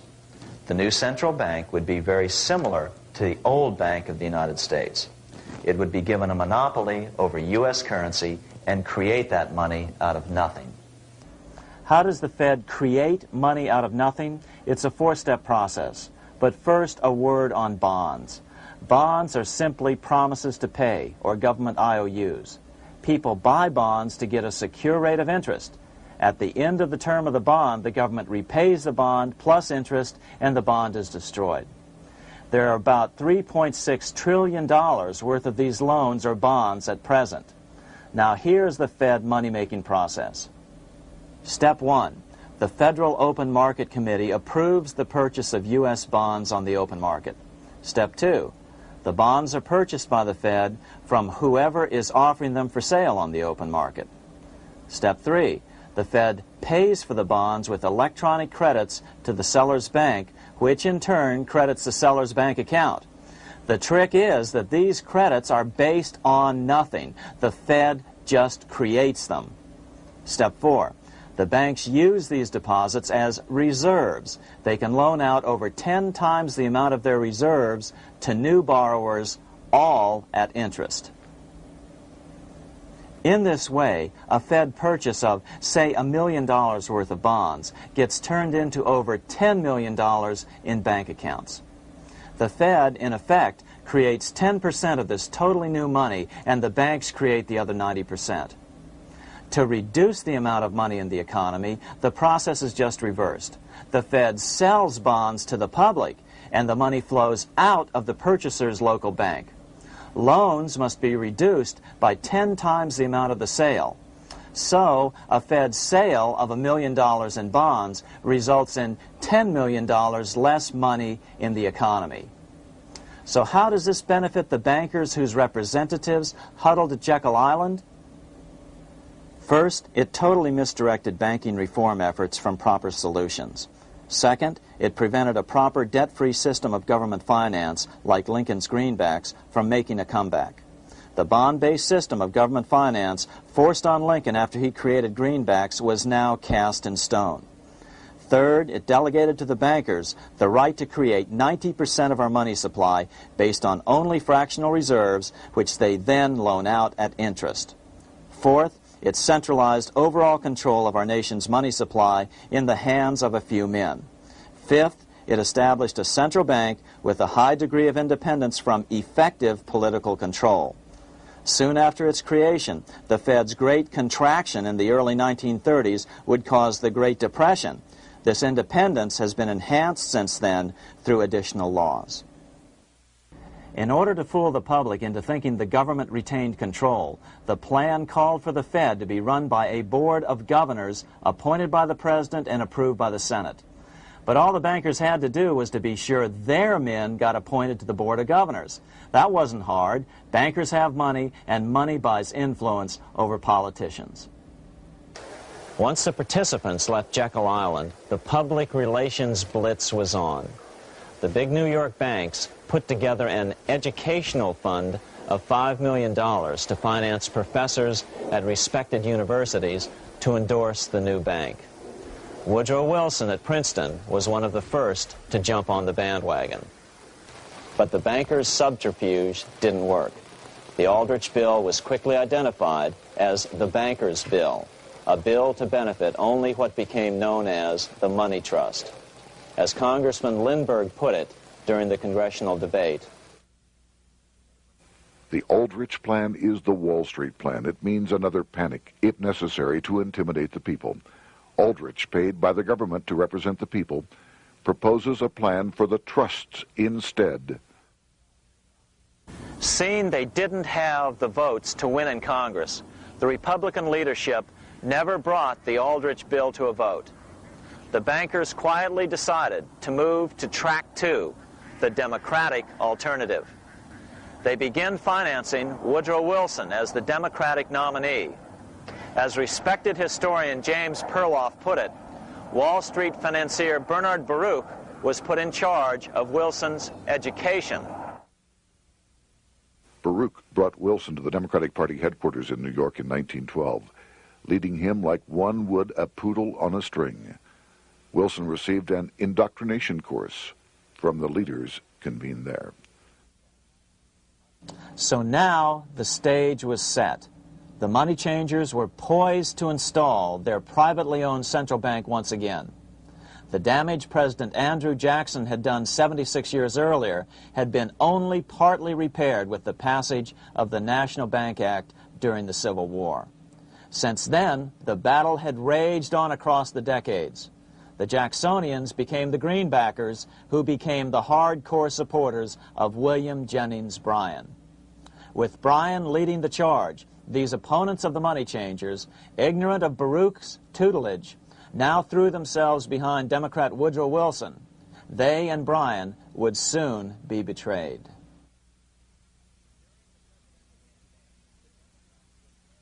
During the presidential campaign, the Democrats were careful to pretend to oppose the Aldrich bill. As Representative Lewis McFadden, himself a Democrat, as well as chairman of the House Banking and Currency Committee, explained it 20 years after the fact. The Aldrich bill was condemned in the platform. When Woodrow Wilson was nominated, the men who ruled the Democratic Party promised the people that if they were returned to power, there would be no central bank established here while they held the reins of government. 13 months later, that promise was broken, and the Wilson administration, under the tutelage of those sinister Wall Street figures who stood behind Colonel House, established here in our free country the worm-eaten, monarchical institution of the King's Bank, to control us from the top downward and to shackle us from the cradle to the grave. Once Wilson was elected, Morgan, Warburg, Baruch, and company advanced a new plan, which Warburg named the Federal Reserve System. The Democratic leadership hailed the new bill, called the Glass-Owen Bill, as something radically different from the Aldrich Bill. But in fact, the bill was virtually identical in every important detail. In fact, so vehement were the Democratic denials of similarity that Paul Warburg, the father of both bills, had to step in to reassure his paid friends in Congress that the two bills were virtually identical. Brushing aside the external differences affecting the shells, we find the kernels of the two systems very closely resembling and related to one another. But that admission was for private consumption only. Publicly, the money trust trotted out Senator Aldrich and Frank Vanderlip, the president of Rockefeller's National City Bank of New York and one of the Jekyll Island Seven, to oppose the new Federal Reserve System. Years later, however, Vanderlip admitted in the Saturday Evening Post that the two measures were virtually identical. Although the Aldrich Federal Reserve Plan was defeated when it bore the name Aldrich, nevertheless, its essential points were all contained in the plan that finally was adopted. As Congress neared a vote, they called Ohio attorney Alfred Crozier to testify. Crozier noted the similarities between the Aldrich bill and the Glass-Owen bill. The bill grants just what Wall Street and the big banks for 25 years have been striving for: private instead of public control of currency. It, the Glass-Owen bill, does this as completely as the Aldrich bill. Both measures rob the government and the people of all effective control over the public's money, and vest in the banks exclusively the dangerous power to make money among the people scarce or plenty. During the debate on the measure, senators complained that the big banks were using their financial muscle to influence the outcome. "There are bankers in this country who are enemies of the public welfare," said one senator. What an understatement.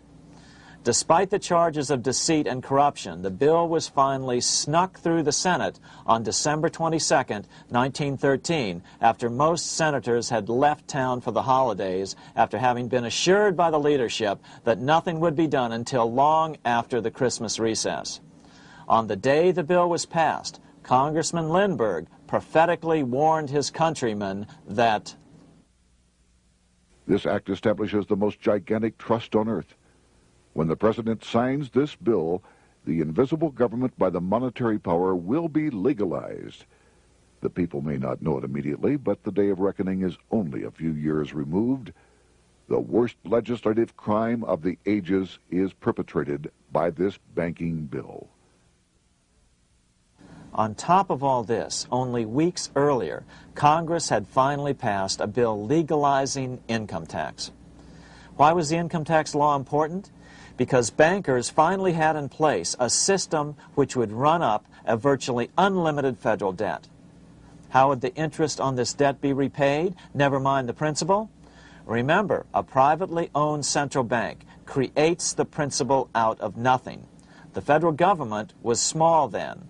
Up to then, it had subsisted merely on tariffs and excise taxes. No, just as with the Bank of England, the interest payments had to be guaranteed by direct taxation of the people. The money changers knew that if they had to rely on contributions from the states, eventually the individual state legislatures would revolt and either refuse to pay the interest on their own money or at least bring political pressure to bear to keep the debt small. It is interesting to note that in 1895, the Supreme Court had found a similar income tax law to be unconstitutional. The Supreme Court even found a corporate income tax law unconstitutional in 1909. As a result, Senator Aldrich hustled a bill for a constitutional amendment allowing income tax through the Congress. The proposed 16th Amendment to the Constitution was then sent to the state legislatures for approval. But some critics claim that the 16th Amendment was never ratified by the necessary 3/4 of the states. In other words, the 16th Amendment may not be legal. But the money changers were in no mood to debate the fine points. By October of 1913, Senator Aldrich had hustled the income tax bill through Congress. Without the power to tax the people directly and bypass the states, the Federal Reserve Bill would be far less useful to those who wanted to drive America deeply into their debt. A year after the passage of the Federal Reserve Bill, Congressman Lindbergh explained how the Fed created what we have come to call the business cycle and how they use it to their advantage. To cause high prices, all the Federal Reserve Board will do will be to lower the rediscount rate, producing an expansion of credit and a rising stock market. Then, when businessmen are adjusted to these conditions, it can check prosperity in mid-career by arbitrarily raising the rate of interest. It can cause the pendulum of a rising and falling market to swing gently back and forth by slight changes in the discount rate, or cause violent fluctuations by a greater rate variation. And in either case, it will possess inside information as to financial conditions and advanced knowledge of the coming change, either up or down. This is the strangest, most dangerous advantage ever placed in the hands of a special privileged class by any government that ever existed.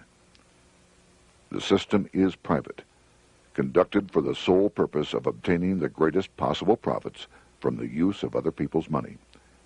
They know in advance when to create panics to their advantage. They also know when to stop panic. Inflation and deflation work equally well for them when they control finance. Congressman Lindbergh was correct on all points. What he didn't realize was that most European nations had already fallen prey to the central bankers decades or centuries earlier. But he also mentions the interesting fact that only 1 year later, the Fed had cornered the market in gold. This is how he put it, quote, "Already, the Federal Reserve banks have cornered the gold and gold certificates," close quote. But Congressman Lindbergh was not the only critic of the Fed. Congressman Louis McFadden, the chairman of the House Banking and Currency Committee from 1920 to 1931, remarked that the Federal Reserve Act brought about a superstate controlled by international bankers and international industrialists acting together to enslave the world for their own pleasure. Notice how McFadden saw the international character of the stockholders of the Federal Reserve. Another chairman of the House Banking and Currency Committee in the 1960s, Wright Patman from Texas, put it this way. In the United States today, we have in effect two governments. We have the duly constituted government, then we have an independent, uncontrolled, and uncoordinated government in the Federal Reserve System, operating the money powers which are reserved to Congress by the Constitution. Even the inventor of the electric light, Thomas Edison, joined the fray in criticizing the system of the Federal Reserve. If our nation can issue a dollar bond, it can issue a dollar bill. The element that makes the bond good makes the bill good also. The difference between the bond and the bill is the bond lets money brokers collect twice the amount of the bond and an additional 20%, whereas the currency pays nobody but those who contribute directly in some useful way. It is absurd to say that our country can issue $30 million in bonds and not $30 million in currency. Both are promises to pay, but one promise fattens the usurers, and the other helps the people. 3 years after the passage of the Federal Reserve Act, even President Wilson began to have second thoughts about what had been unleashed during his first term in office. We have come to be one of the worst ruled, one of the most completely controlled governments in the civilized world, no longer a government of free opinion, no longer a government by a vote of the majority, but a government by the opinion and duress of a small group of dominant men. Some of the biggest men in the United States in the field of commerce and manufacture are afraid of something. They know that there is a power somewhere so organized, so subtle, so watchful, so interlocked, so complete, so pervasive, that they had better not speak above their breath when they speak in condemnation of it. Before his death in 1924, President Wilson realized the full extent of the damage he had done to America when he confessed, "I have unwittingly ruined my government." So finally, the money changers, those who profit by manipulating the amount of money in circulation, had their privately owned central bank installed again in America. The major newspapers, which they also owned, hailed passage of the Federal Reserve Act of 1913, telling the public that now depressions could be scientifically prevented. The fact of the matter was that now depressions could be scientifically created.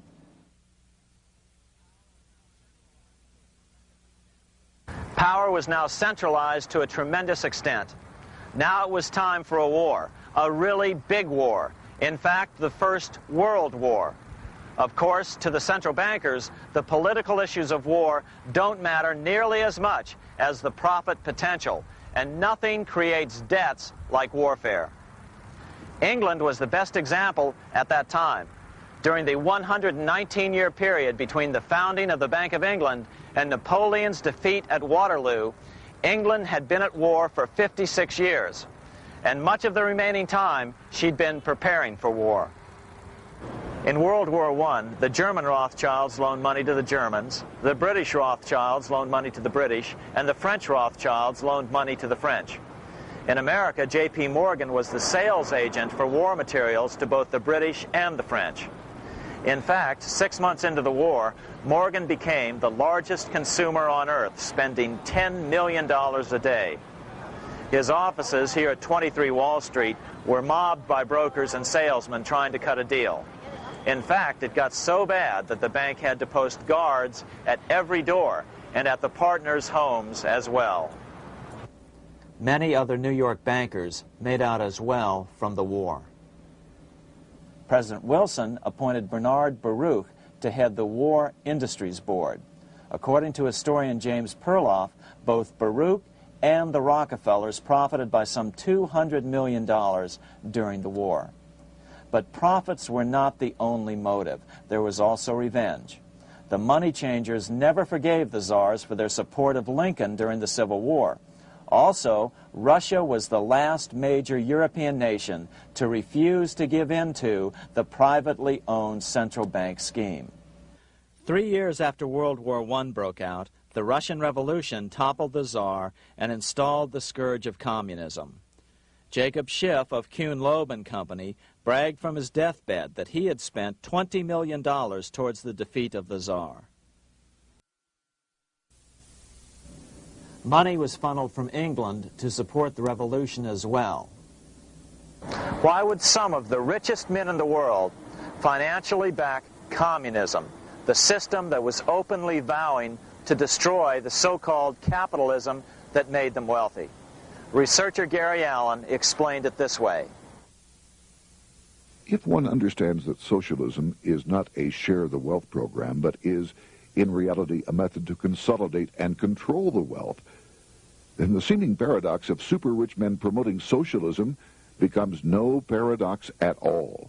Instead, it becomes logical, even the perfect tool of power-seeking megalomaniacs. Communism, or more accurately socialism, is not a movement of the downtrodden masses, but of the economic elite. As W. Cleon Skousen put it in his 1970 book, The Naked Capitalist, power from any source tends to create an appetite for additional power. It was almost inevitable that the super-rich would one day aspire to control not only their own wealth, but the wealth of the whole world. To achieve this, they were perfectly willing to feed the ambitions of the power-hungry political conspirators who were committed to the overthrow of all existing governments and the establishments of a central worldwide dictatorship. but what if these revolutionaries get out of control and try to seize power from the super-rich? After all, it was Mao Zedong who in 1938 stated his position concerning power. Political power grows out of the barrel of a gun. The Wall Street, London axis elected to take the risk. The master planners attempted to control revolutionary communist groups by feeding them vast quantities of money when they obeyed and contracting their money supply or even financing their opposition if they got out of control. Lenin began to understand that although he was the absolute dictator of the new Soviet Union, he was not pulling the financial strings. Someone else was silently in control. The state does not function as we desired. The car does not obey. A man is at the wheel and seems to lead it, but the car does not drive in the desired direction. It moves as another force wishes. Who is behind it? Representative Louis T. McFadden, the chairman of the House Banking and Currency Committee throughout the 1920s and into the Great Depression years of the 1930s, explained it this way. The course of Russian history has indeed been greatly affected by the operations of international bankers. The Soviet government has been given United States Treasury funds by the Federal Reserve Board, acting through the Chase Bank. England has drawn money from us through the Federal Reserve banks and has relent it at high rates of interest to the Soviet government. The Dnipro Dam was built with funds unlawfully taken from the United States Treasury by the corrupt and dishonest Federal Reserve Board and the Federal Reserve banks. In other words, the Fed and the Bank of England, at the behest of the international bankers who controlled them, were creating a monster, one which would fuel 7 decades of unprecedented communist revolution, warfare, and most importantly, debt. In case you think there's some chance that the money changers got communism going and then lost control, in 1992, the Washington Times reported that Russian President Boris Yeltsin was upset that most of the incoming foreign aid was being siphoned off, quote, straight back into the coffers of Western banks in debt service, close quote. No one in his right mind would claim that a war as large as World War I had a single cause. Wars are complex things with many causative factors. But on the other hand, it would also be equally foolish to ignore as a prime cause of World War I those who would profit the most from the war. The role of the money changers is no wild conspiracy theory. They had a motive, a short-ranged, self-serving motive, as well as a long-range political motive of advancing totalitarian governments, with the money changers maintaining the financial clout to control whatever politician might emerge as the leader. Next, we'll see what the money changers' ultimate political goal is for the world.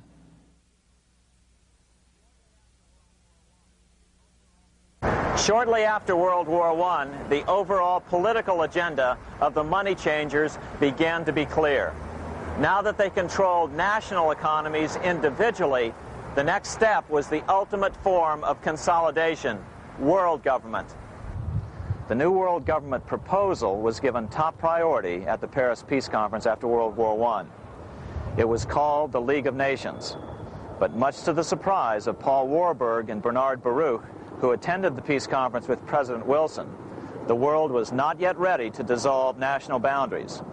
Nationalism still beats strong in the human breast. For example, Lord Curzon, the British Foreign Secretary, called the League of Nations a good joke, even though it was the stated policy of the British government to support it. To the humiliation of President Wilson, the U.S. Congress wouldn't ratify the League either. Despite the fact that it had been ratified by many other nations, without money flowing from the U.S. Treasury, the League died. After World War I, the American public had grown tired of the internationalist policies of Democrat Woodrow Wilson.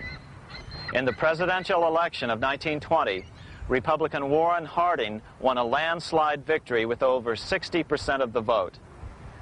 Harding was an ardent foe of both Bolshevism and the League of Nations. His election, which opened a 12-year run of Republican presidents in the White House, led to an unprecedented era of prosperity known as the Roaring Twenties. Despite the fact that the war had brought America a debt 10 times larger than its Civil War debt, still the American economy surged. Gold had poured into the country during the war, and it continued to do so afterwards. In the early 1920s, the governor of this bank, the Federal Reserve Bank of New York, a man named Benjamin Strong, met frequently with the secretive and eccentric governor of the Bank of England, Montague Norman. Norman was determined to replace the gold England had lost to the U.S. during World War I and return the Bank of England to its former position of dominance in world finance. On top of that, rich with gold, the American economy might get out of control again, just like it had done after the Civil War. During the next 8 years, under the presidencies of Harding and Coolidge, the huge federal debt built up during World War I was cut by 38%, down to $16 billion, the greatest percentage drop in U.S. history. During the election of 1920, Warren Harding and Calvin Coolidge ran against James Cox, the governor of Ohio, and the little-known Franklin D. Roosevelt, who had previously risen to no higher post than President Wilson's Assistant Secretary of the Navy. After his inauguration, Harding moved quickly to formally kill the League of Nations. Then he quickly moved to reduce domestic taxes while raising tariffs to record heights. Now, this was a revenue policy of which most of the Founding Fathers would certainly have approved. His second year in office, Harding took ill on a train trip in the West and suddenly died. Although no autopsy was performed, the cause was said to be either pneumonia or food poisoning. When Coolidge took over, he continued Harding's domestic economic policy of high tariffs on imports while cutting income taxes. As a result, the economy grew at such a rate that net revenue still increased. Now that had to be stopped. So just as they'd done so frequently before, the money changers decided it was time to crash the American economy. The Federal Reserve began flooding the country with money. They increased the money supply by 62% during these years. Money was plentiful. This is why it was known as the Roaring Twenties. Before his death in 1919, former President Teddy Roosevelt warned the American people what was going on. As reported in the March 27, 1922 edition of the New York Times, Roosevelt said, "These international bankers and Rockefeller Standard Oil interests control the majority of newspapers and the columns of these papers to club into submission or drive out of public office officials who refuse to do the bidding of the powerful, corrupt cliques which compose the invisible government." Just one day before, in the New York Times, the mayor of New York, John Hylan, quoted Roosevelt and blasted those he saw as taking control of America, its political machinery, and its press. The warning of Theodore Roosevelt has much timeliness today, for the real menace of our republic is this invisible government which, like a giant octopus, sprawls its slimy length over city, state, and nation. It seizes in its long and powerful tentacles our executive officers, our legislative bodies, our schools, our courts, our newspapers, and every agency created for the public protection. To depart from mere generalizations, let me say that at the head of this octopus are the Rockefeller Standard Oil interest and a small group of powerful banking houses generally referred to as the international bankers. The little coterie of powerful international bankers virtually run the United States government for their own selfish purposes. They practically control both parties, write political platforms, make cat's paws of party leaders, use the leading men of private organizations, and resort to every device to place a nomination for high public office only such candidates as will be amenable to the dictates of corrupt big business. These international bankers and Rockefeller Standard Oil interests control the majority of newspapers and magazines in this country. Why didn't people listen to such strong warnings and demand that Congress reverse its 1913 passage of the Federal Reserve Act? Because remember, it was the 1920s. A steady increase in bank loans contributed to a rising market. In other words, just as it is today, in times of prosperity, no one wants to worry about economic issues. But there was a dark side to all this prosperity. Businesses expanded and became strung out on credit. Speculation in the booming stock market became rampant. Although everything looked rosy, it was a castle made of sand. When all was in readiness, in April of 1929, Paul Warburg, the father of the Federal Reserve, sent out a secret advisory warning his friends that a collapse and nationwide depression was certain. In August of 1929, the Fed began to tighten money. It is not a coincidence that the biographies of all the Wall Street giants of that era, John D. Rockefeller, J.P. Morgan, Bernard Baruch, etc., all marvel that they got out of the stock market just before the crash and put all their assets in cash or gold. On October 24th, 1929, the big New York bankers called in their 24-hour broker call loans. This meant that both stockbrokers and customers had to dump their stocks on the market to cover their loans, no matter what price they had to sell them for. As a result, the market tumbled, and that day was known as Black Thursday. According to John Kenneth Galbraith, writing in The Great Crash, 1929, at the height of the selling frenzy, Bernard Baruch brought Winston Churchill into the visitors' gallery of the New York Stock Exchange here to witness the panic and impress him with his power over the wild events down on the floor.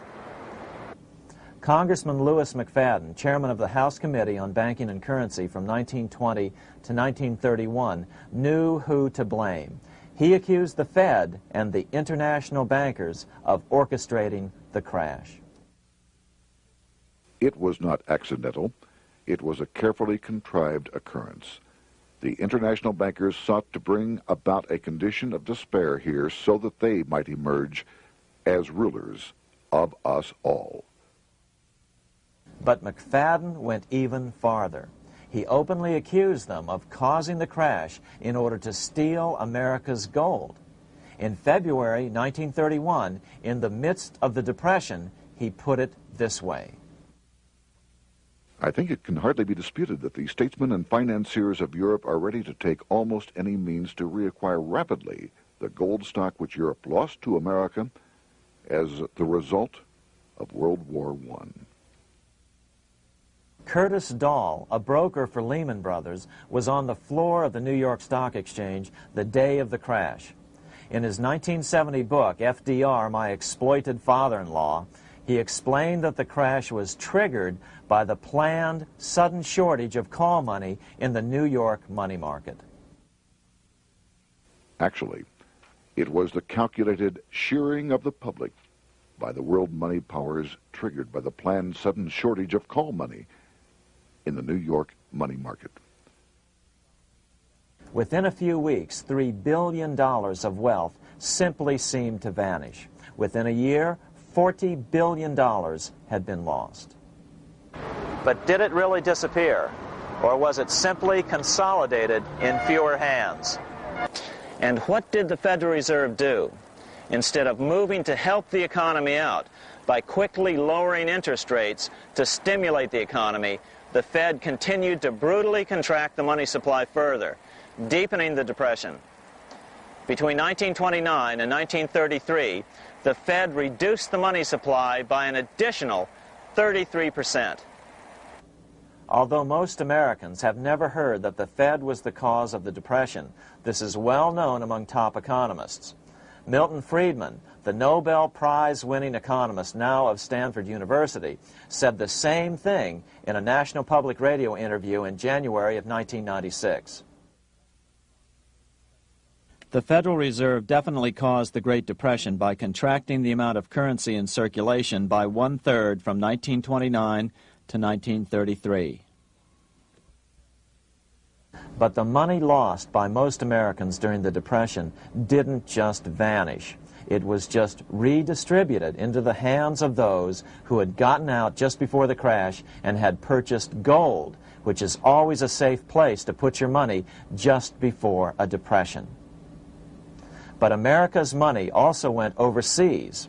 Incredibly, as President Hoover was heroically trying to rescue banks and prop up businesses, with millions of Americans starving as the Great Depression deepened, millions of dollars were being spent rebuilding Germany from damage sustained during World War I. 8 years before Hitler would invade Poland, Representative Louis McFadden, chairman of the House Banking and Currency Committee, warned Congress that Americans were paying for Hitler's rise to power. After World War I, Germany fell into the hands of the German international bankers. Those bankers bought her, and they now own her lock, stock, and barrel. They have purchased her industries, they have mortgages on her soil, they control her production, they control all her public utilities. The international German bankers have subsidized the present government of Germany, and they have also supplied every dollar of the money Adolf Hitler has used in his lavish campaign to build up a threat to the government of Brüning. When Brüning fails to obey the orders of the German international bankers, Hitler is brought forth to scare the Germans into submission. Through the Federal Reserve Board, over $30 billion of American money has been pumped into Germany. You have all heard of the spending that's taken place in Germany. Modernistic dwellings, her great planetariums, her gymnasiums, her swimming pools, her fine public highways, her perfect factories. All this was done on our money. All this was given to Germany through the Federal Reserve Board. The Federal Reserve Board has pumped so many billions of dollars into Germany that they dare not name the total. Franklin D. Roosevelt was swept into office during the 1932 presidential election. Once Roosevelt was in office, however, sweeping emergency banking measures were immediately announced, which did nothing but increase the Fed's power over the money supply. Then, and only then, did the Fed finally begin to loosen the purse strings and feed new money out to the starving American people. At first, Roosevelt railed against the money changers as being the cause of the Depression.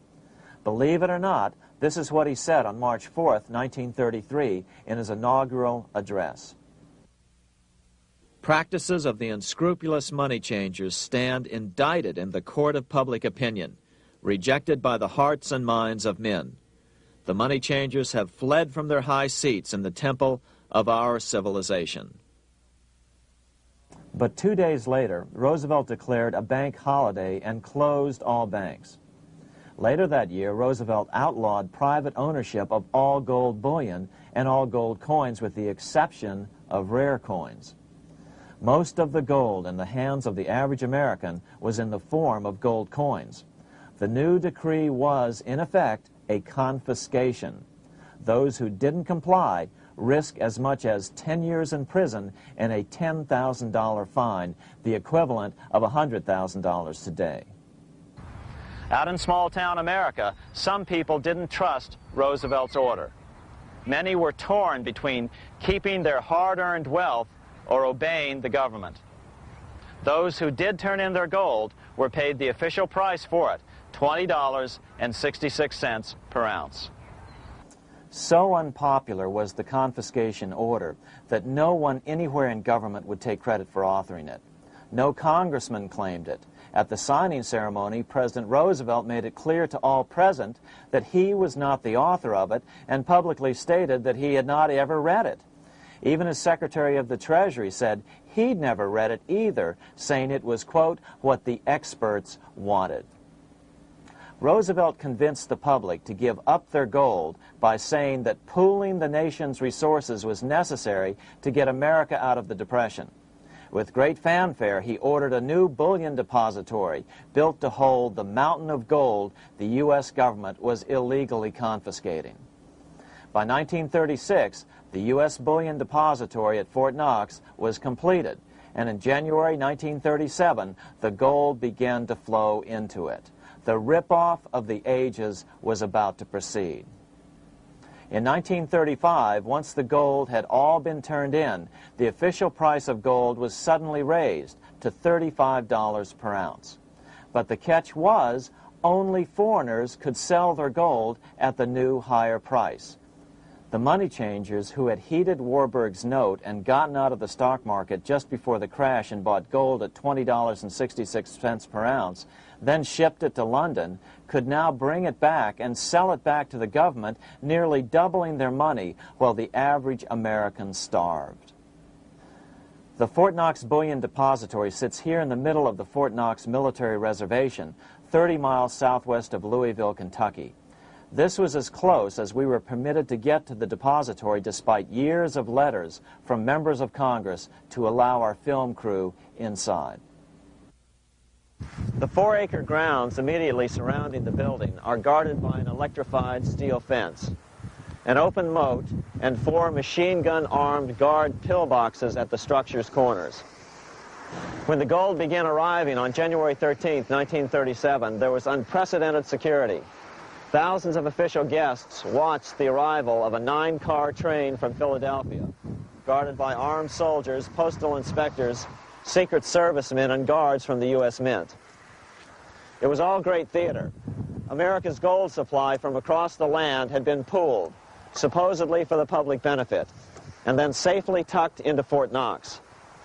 But all that security would soon be breached by the government itself.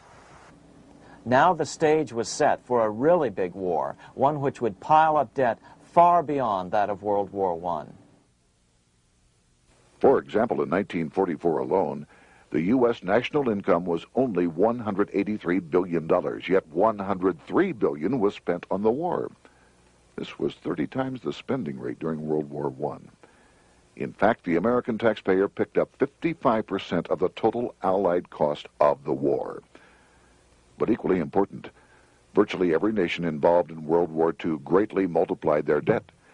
In the U.S., for example, federal debt went from $43 billion in 1940 up to $257 billion in 1950, an increase of 598%. Between 1940 and 1950, Japanese debt swelled 1,348%. French debt grew 583%, and Canadian debt soared 417%. After the war, the world was now divided into 2 economic camps: communist command economies on the one hand versus monopoly capitalists on the other, set to fight it out in one perpetual and highly profitable arms race. It was finally time for the central bankers to embark in earnest on their 3-step plan to centralize the economic systems of the entire world and finally bring about their global government or New World Order. The phases of this plan were: Step 1, central bank domination of national economies worldwide. Step 2, centralized regional economies through organizations such as the European Monetary Union and regional trade unions such as NAFTA. Step 3, centralize the world economy through a world central bank, a world money, and ending national independence through abolition of all tariffs by treaties like GATT. Step 1 was completed long ago. Steps 2 and 3 are far advanced, nearing completion. What about gold? Among central banks, the largest holder of gold is now the IMF. It and central banks now control 2/3 of the world's gold supply, giving them the ability to manipulate the gold market. Remember the money changer's golden rule: he who has the gold makes the rules. But before we get into solutions to our problem, let's take a look at what happened to all that gold in Fort Knox. Because if we don't understand that the gold has been stolen, we'll allow ourselves to be stampeded into the wrong solution, a gold-backed currency. Most Americans still believe that the gold is still here at Fort Knox. At the end of World War II, Fort Knox contained over 700 million ounces of gold, an incredible 70% of all the gold in the world. How much remains? No one knows. Despite the fact that federal law requires an annual physical audit of Fort Knox gold, the Treasury has consistently refused to conduct one. The truth is that a reliable audit of whatever remains here has not been conducted since President Eisenhower ordered one in 1953. Where did America's gold in Fort Knox go? Over the years, it was sold off to European money changers at the $35 per ounce price. Remember, this was during a time when it was illegal for Americans to buy any of their own gold from Fort Knox.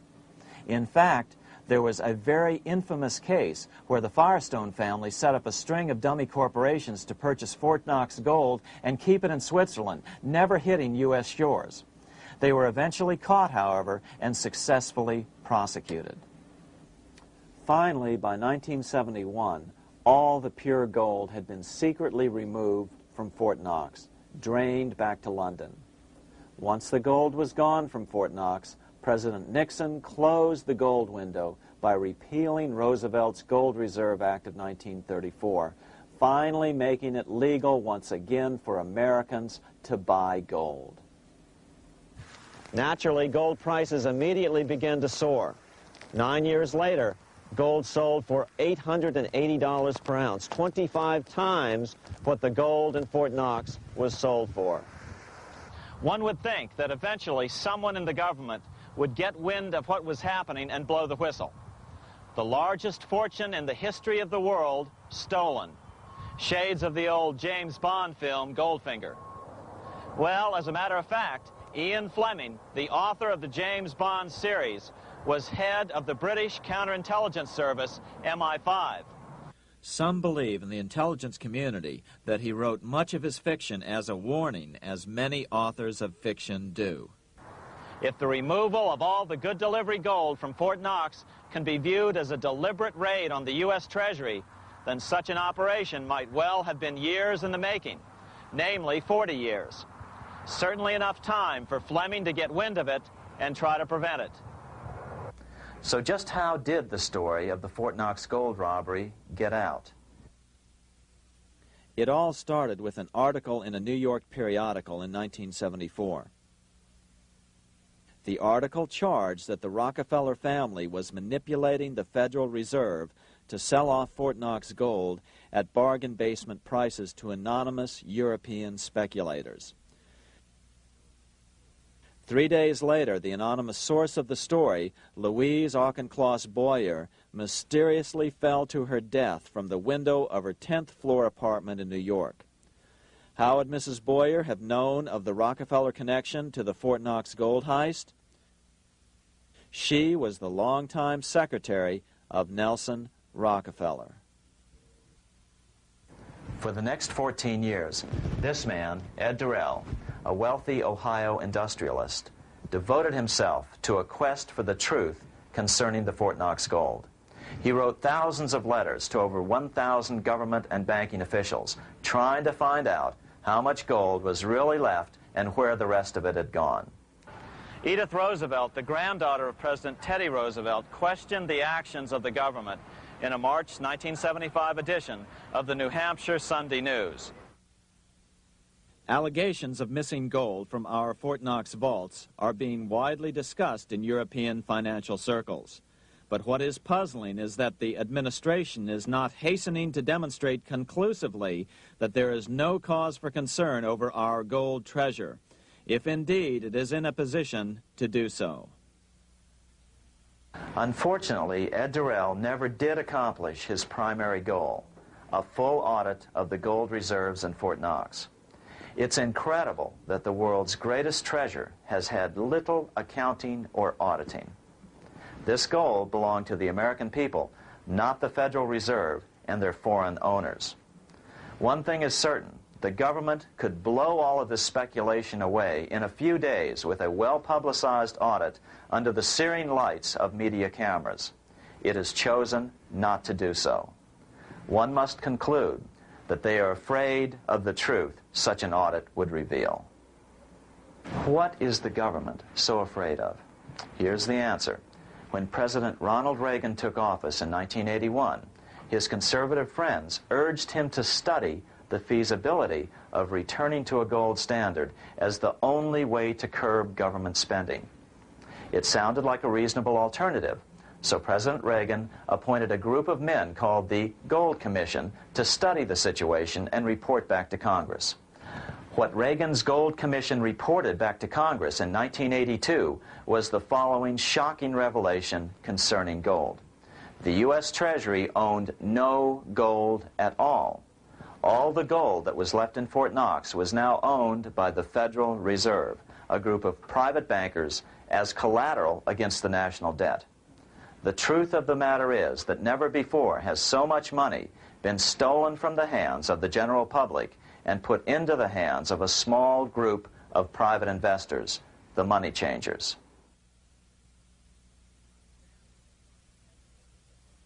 I'm standing in front of the headquarters of the International Monetary Fund located in Washington, D.C. Across the street, right over there, is the headquarters of the World Bank. What are these organizations and who controls them? And most importantly, are they about to create a huge worldwide depression? Let us step back in time for a moment to the aftermath of World War I. People were tired of war, so under the guise of peacemaking, the international bankers devised a plan to consolidate power even further. Claiming only an international government would stem the tide of world wars, the money changers pushed forward a proposal for world government which stood on three legs. A world central bank to be called the Bank of International Settlements, a world judiciary to be called the World Court located in The Hague, the Netherlands, and a world executive and legislature to be called the League of Nations. As President Clinton's mentor, Georgetown historian Carroll Quigley wrote in his 1966 book, Tragedy and Hope, the powers of financial capitalism had a far-reaching plan, nothing less than to create a world system of financial control in private hands, able to dominate the political system of each country and the economy of the world as a whole.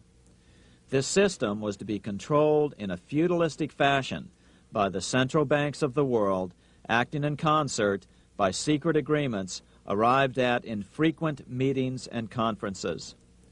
The apex of the system was to be the Bank for International Settlements in Basel, Switzerland, a private bank owned and controlled by the world central banks, which were themselves private corporations.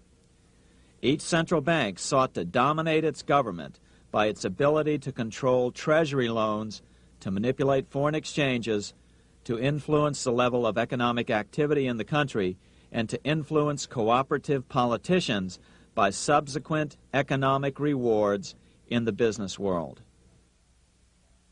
Despite intense pressure from the international bankers and the press, a handful of U.S. senators, led by Senator Henry Cabot Lodge, kept the U.S. out of these schemes. Without U.S. participation, the League was doomed. Incredibly, even though the U.S. rejected the World Central Bank, the BIS, the New York Federal Reserve ignored its government and arrogantly sent representatives to Switzerland to participate in the central bankers' meeting right up until 1994, when the U.S. was finally officially dragged into it. Their world government schemes thwarted, the bankers resorted to the old formula, another war to wear down the resistance to world government while reaping handsome profits. To this end, Wall Street helped resurrect Germany through the Thyssen banks, which were affiliated with the Harriman interest in New York, just as the Chase Bank had assisted in the financing of the Bolshevik Revolution in Russia during World War I. Chase Bank was controlled by the Rockefeller family. Subsequently, it was merged with Warburg's Manhattan Bank to form the Chase Manhattan Bank. Now this has merged with Chemical Bank of New York, making it the largest Wall Street bank. Their strategy worked. Even before World War II was over, world government was back on track. In 1944, at Bretton Woods, New Hampshire, the International Monetary Fund and the World Bank were approved with full U.S. participation. The Second League of Nations, renamed the United Nations, was approved in 1945. Soon, a new international court system was functioning as well. All effective opposition to these international bodies before the war had evaporated in the heat of war, just as planned. These new organizations simply repeated on a world scale what the National Banking Act of 1864 and the Federal Reserve Act of 1913 had established in the U.S. They created a banking cartel composed of the world's central banks, which gradually assumed the power to dictate credit policies to the banks of all the nations. For example, just as the Federal Reserve Act authorized the creation of a new national fiat currency called Federal Reserve Notes, the IMF has been given the authority to issue a world fiat money called Special Drawing Rights, or SDRs. To date, the IMF has created in excess of $30 billion worth of SDRs. Member nations are being pressured to make their currencies fully exchangeable for SDRs. In 1968, Congress approved laws authorizing the Fed to accept SDRs as reserves in the U.S. and to issue Federal Reserve notes in exchange for SDRs. What does that mean? It means that in the U.S., SDRs are already a part of our lawful money. And what about gold? SDRs are already partially backed by gold. And with 2/3 of world gold now in the hands of central banks, the money changers can go about structuring the world's economic future in whichever way they deem most profitable. Keep in mind, just as the Fed is controlled by its Board of Governors, the IMF is controlled by its Board of Governors, which are either the heads of the different central banks or the heads of the various national treasury departments dominated by their central banks. Voting power in the IMF gives the U.S. and the U.K., that is to say the Fed and the Bank of England, effective control.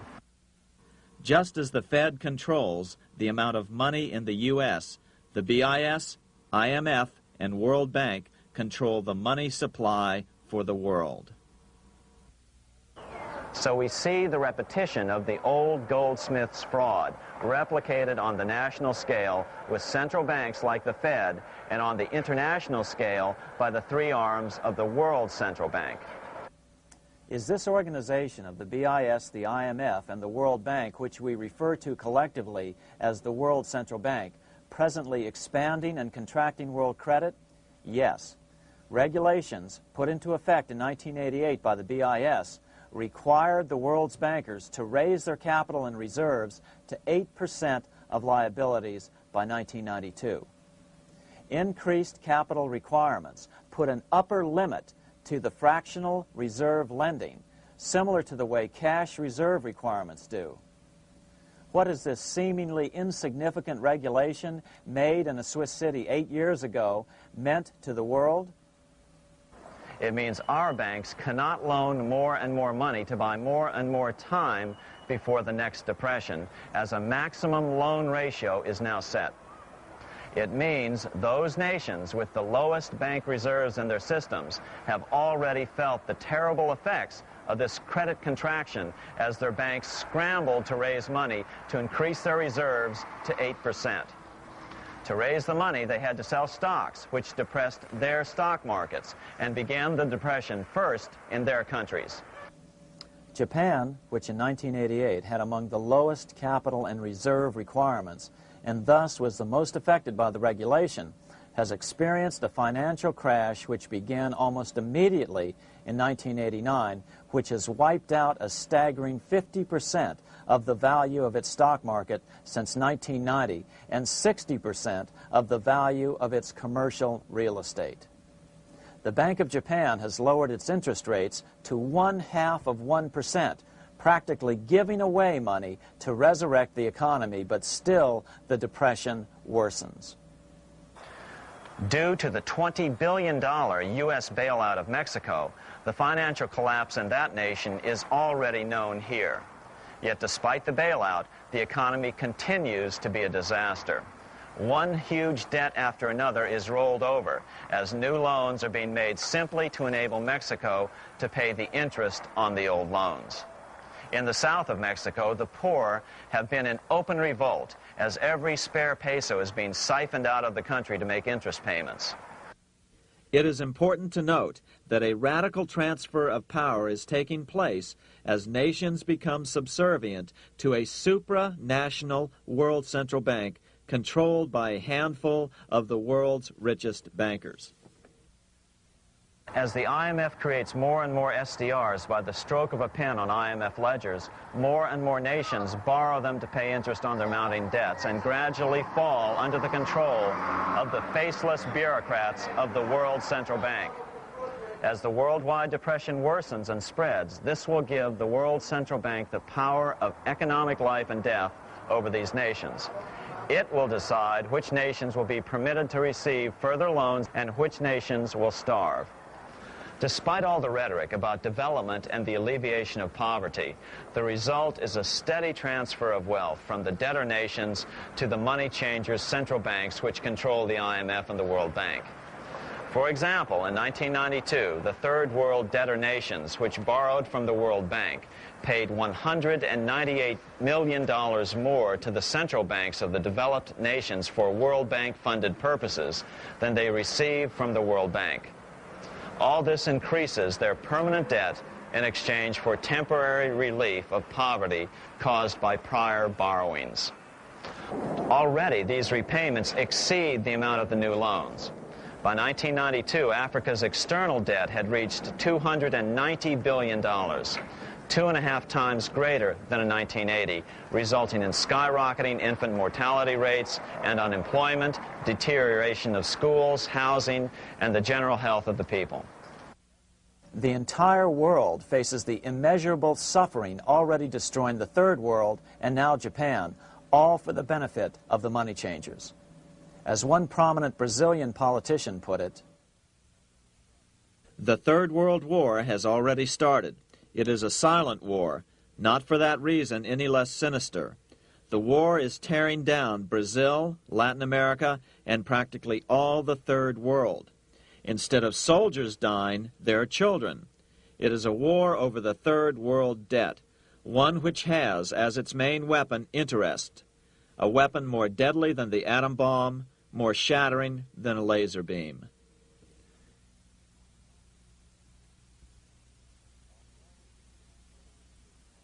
Although it would be absurd to ignore the pivotal role played by influential families such as the Rothschilds, the Warburgs, the Schiffs, the Morgans, and the Rockefellers in any review of the history of central banking and fractional banking, keep in mind, by now, central banks and the large commercial banks are up to 3 centuries old and deeply entrenched in the economic life of many nations. These banks are no longer dependent on clever individuals such as a Nathan Rothschild. Years ago, the question of ownership was important, but no longer. For example, both the Bank of England and the Bank of France were nationalized after World War II, and nothing changed, nothing at all.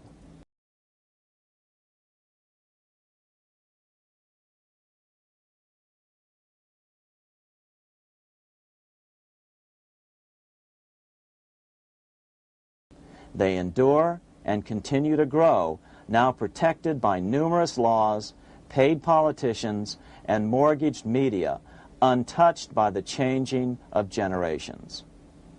3 centuries have given them an aura of respectability. The old school tie is now worn by the 6th generation son, who's been raised in a system that he may never question as he is named to serve on the governing boards of countless philanthropic organizations. To focus attention today on individuals or families, or to attempt to sort out the current holders of power serves little useful purpose and would be a distraction from the cure. The problem is far bigger than that. It is the corrupt banking system that was and is being used to consolidate vast wealth into fewer and fewer hands that is our current economic problem. Change the names of the main players now, and the problem will neither go away nor even miss a beat. Likewise, among the hordes of bureaucrats working in the World Bank, central banks, and international banks, only a tiny fraction have any idea of what's really going on. No doubt they'd be horrified to learn that their work is contributing to the terrible impoverishment and gradual enslavement of mankind to a few incredibly rich plutocrats. So really, there's no use in emphasizing the role of individuals anymore.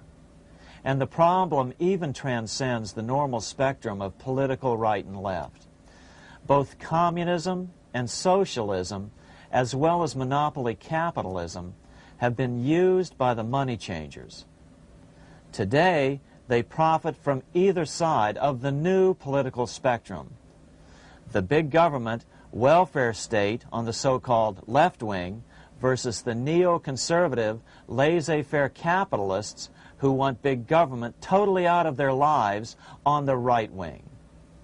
Either way, the bankers win.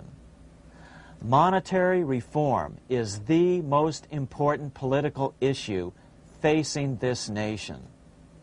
That clarified, let's proceed to the conclusions in the spirit Lincoln declared, with malice towards none, with charity towards all. At the start of this video, we ask a number of troubling questions. Let's be sure we've answered them. What's going on in America today? Why are we over our heads in debt? Why can't the politicians bring debt under control? Why are we over our heads in debt? Because we're laboring under a debt money system that is designed and controlled by private bankers. Now, some will argue that the Federal Reserve System is a quasi-governmental agency. But the President appoints only 2 of the 7 members of the Federal Reserve Board of Governors every 4 years.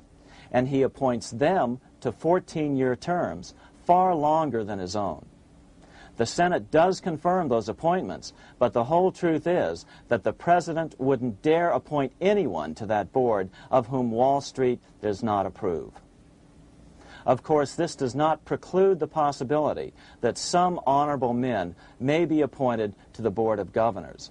But the fact is that the Fed is specifically designed to operate independently of our government, as are nearly all other central banks. Some argue that the Fed promotes monetary stability. We saw the current head of the Bank of England, Eddie George, claim that this was the most important role of a central bank. In fact, the Fed's record of stabilizing the economy shows it to be a miserable failure in this regard. Within the first 25 years of its existence, the Fed caused 3 major economic downturns, including the Great Depression, and for the last 30 years has shepherded the American economy into a period of unprecedented inflation. Again, this is not some wild conspiracy theory. It's a well-known fact among top economists. As Nobel Prize-winning economist Milton Friedman put it, the stock of money, prices, and output was decidedly more unstable after the establishment of the Federal Reserve System than before. The most dramatic period of instability in output was, of course, the period between the 2 wars, which includes the severe monetary contractions of 1920-21, 1929-33, and 1937-38. No other 20-year period in American history contains as many as 3 such severe contractions.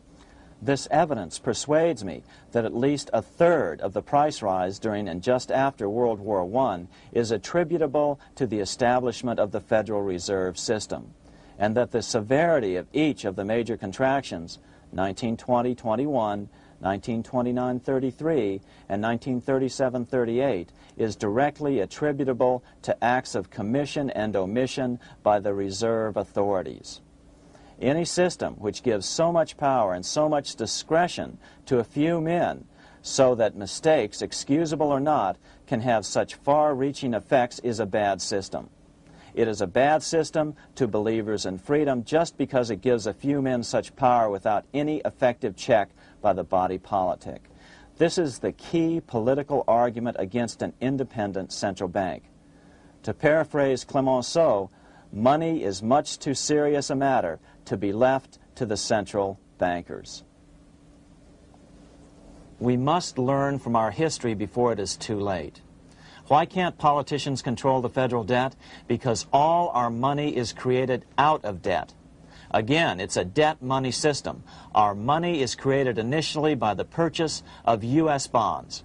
The public buys bonds like savings bonds, the banks buy bonds, foreigners buy bonds, and when the Fed wants to create more money in the system, it buys bonds, but pays for them with a simple bookkeeping entry which it creates out of nothing. Then this new money, created by the Fed, is multiplied by a factor of 10 by the banks thanks to the fractional reserve principle. So although the banks don't create currency, they do create checkbook money or deposits by making new loans. They even invest some of this created money.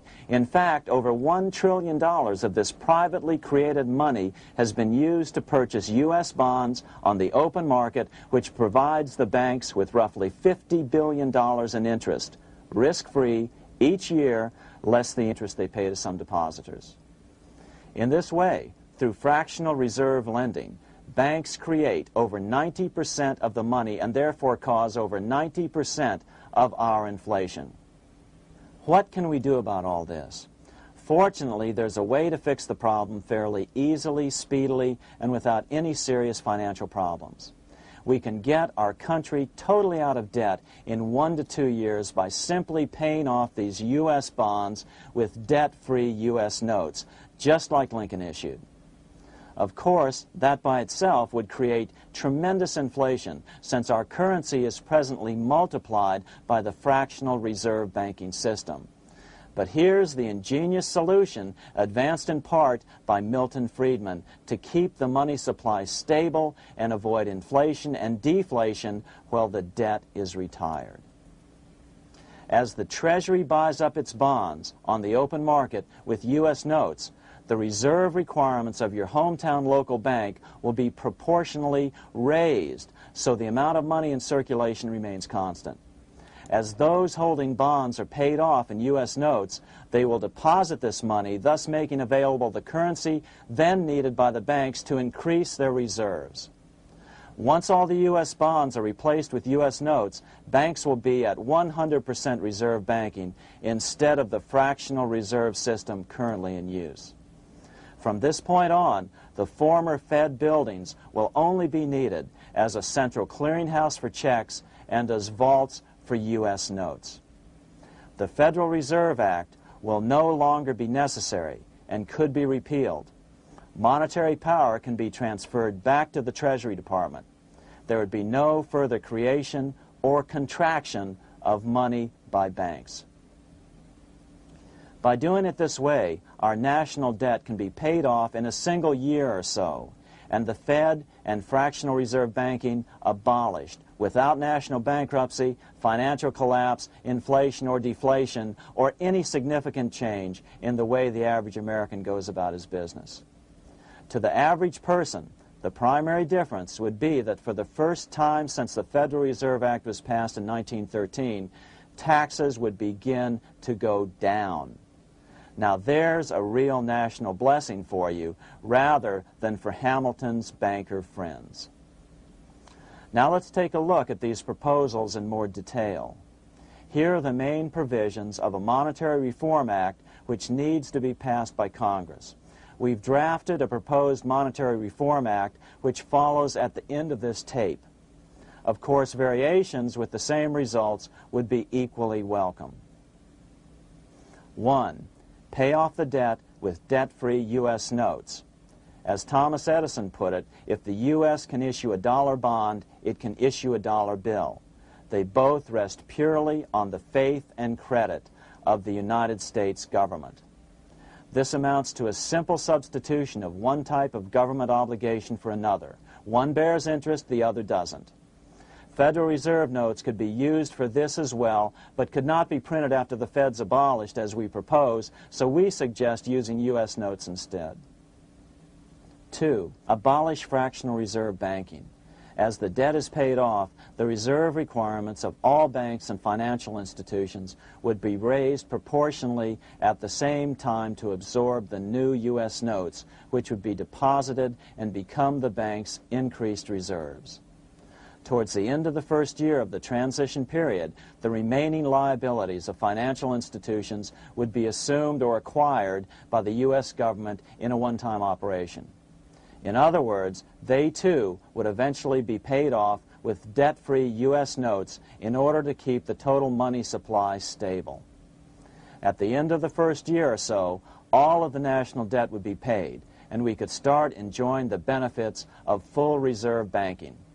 The Fed would be obsolete, an anachronism. 3. Repeal the Federal Reserve Act of 1913 and the National Banking Act of 1864. These acts delegate the money power to a private banking monopoly. They must be repealed, and the money power handed back to the Department of Treasury, where they were initially under President Abraham Lincoln. No banker or person in any way affiliated with financial institutions should be allowed to regulate banking. After the first two reforms, these acts would serve no useful purpose anyway, since they relate to a fractional reserve banking system. 4.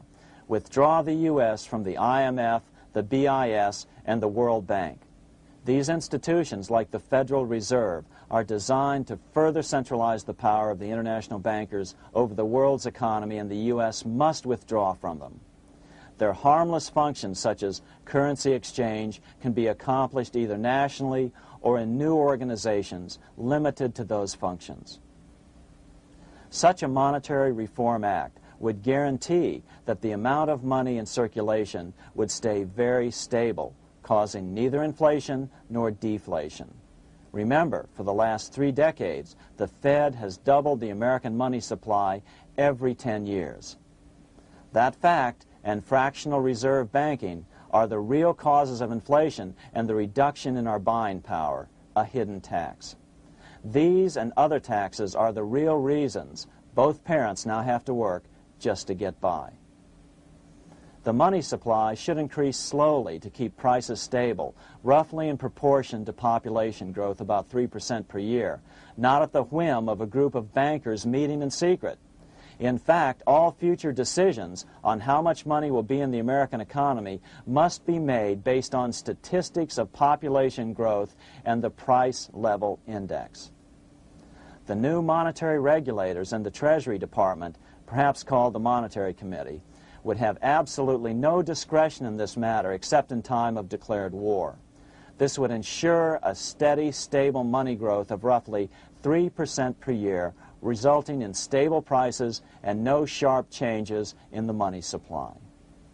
To make certain the process is completely open and honest, all deliberations would be public, not secret, as meetings of the Fed's Board of Governors are today. How do we know this will work? Because these steps remove the 2 major causes of economic instability, the Fed and fractional reserve banking, and the newest one as well, the BIS, Bank of International Settlements. But most importantly, the danger of a severe depression would be eliminated.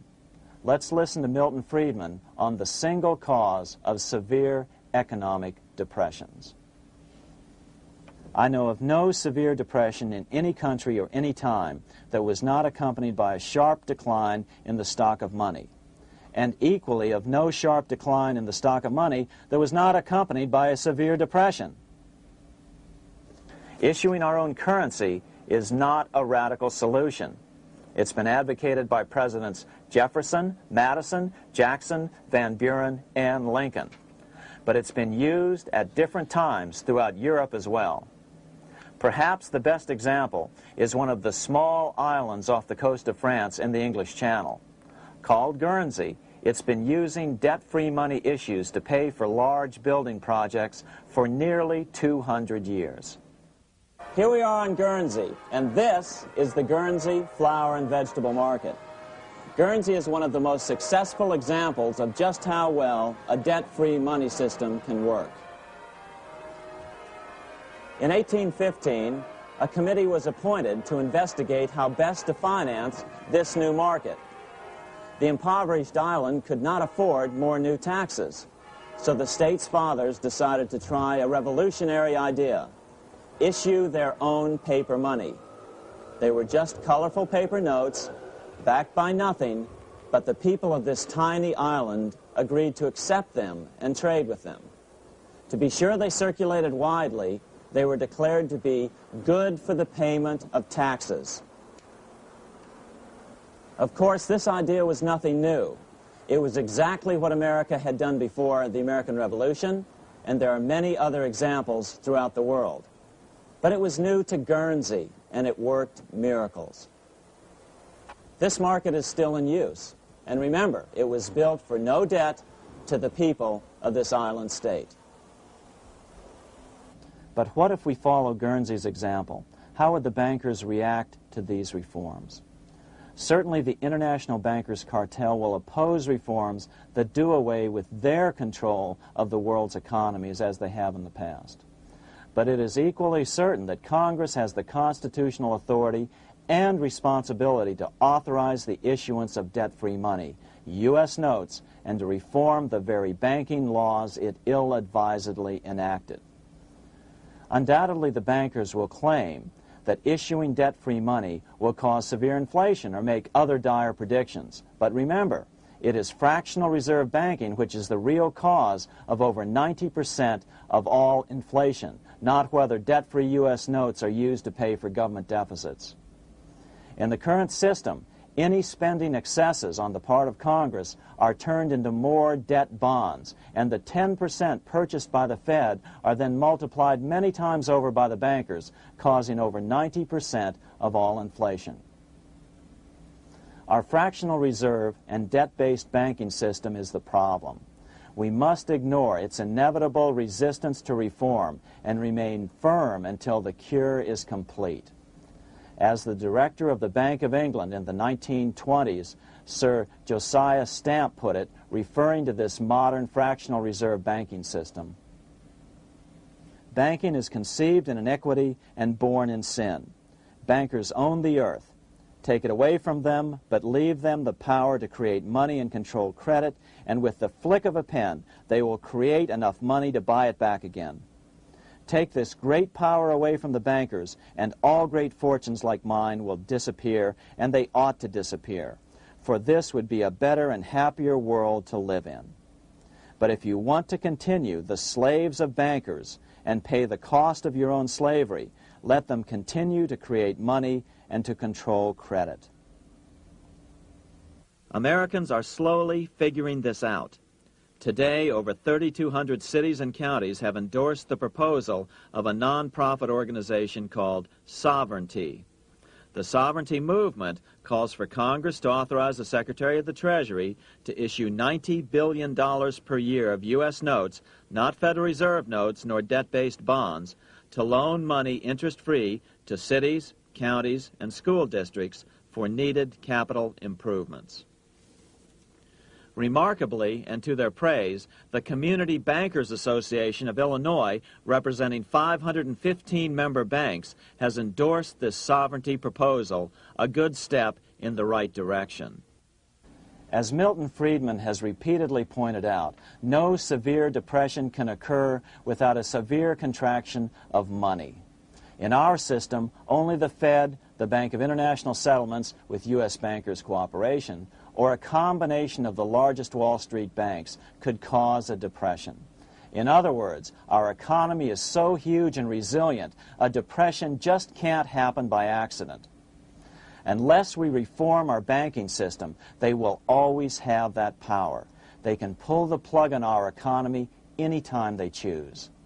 The only solution is to abolish the Fed and the fractional reserve banking system and withdraw from the BIS. Only that will break the power of the international bankers over our economy. And keep in mind, a stock market crash itself cannot cause a severe depression. Only the severe contraction of our money supply can cause a severe depression. The stock market crash of 1929 only wiped out market speculators, mostly the small to medium ones, resulting in $3 billion in wealth changing hands. But it served as a smokescreen for a 33% contraction in credit by the Fed over the next 4 years, which resulted in over $40 billion in wealth from the American middle class being transferred to the big banks. Then, despite impotent howls of protest from a divided Congress, the independent Fed kept the money supply contracted for a full decade. Only World War II ended the terrible suffering the Fed inflicted on the American people. In a depression, the remaining wealth of the debt-burdened American middle class will be wiped out by unemployment, declining wages, and the resulting foreclosures. If we start to act to reform our monetary system, the money changers may do what they did in 1929 and then the 1930s, crash the stock market and use that as a smokescreen while contracting the money supply. But if we're determined to fight to regain control over our money, we can come out of it fairly quickly, perhaps in only a very few months, as U.S. notes begin to circulate and replace the money withdrawn by the bankers. The longer we wait, the greater the danger we'll permanently lose control of our nation. But some still wonder why the international bankers would want to cause a depression. Wouldn't that be killing the goose that is currently laying all those golden interest eggs? Remember what Larry Bates said at the first of this videotape. You see, in periods of economic upheaval, in economic crisis, wealth is not destroyed.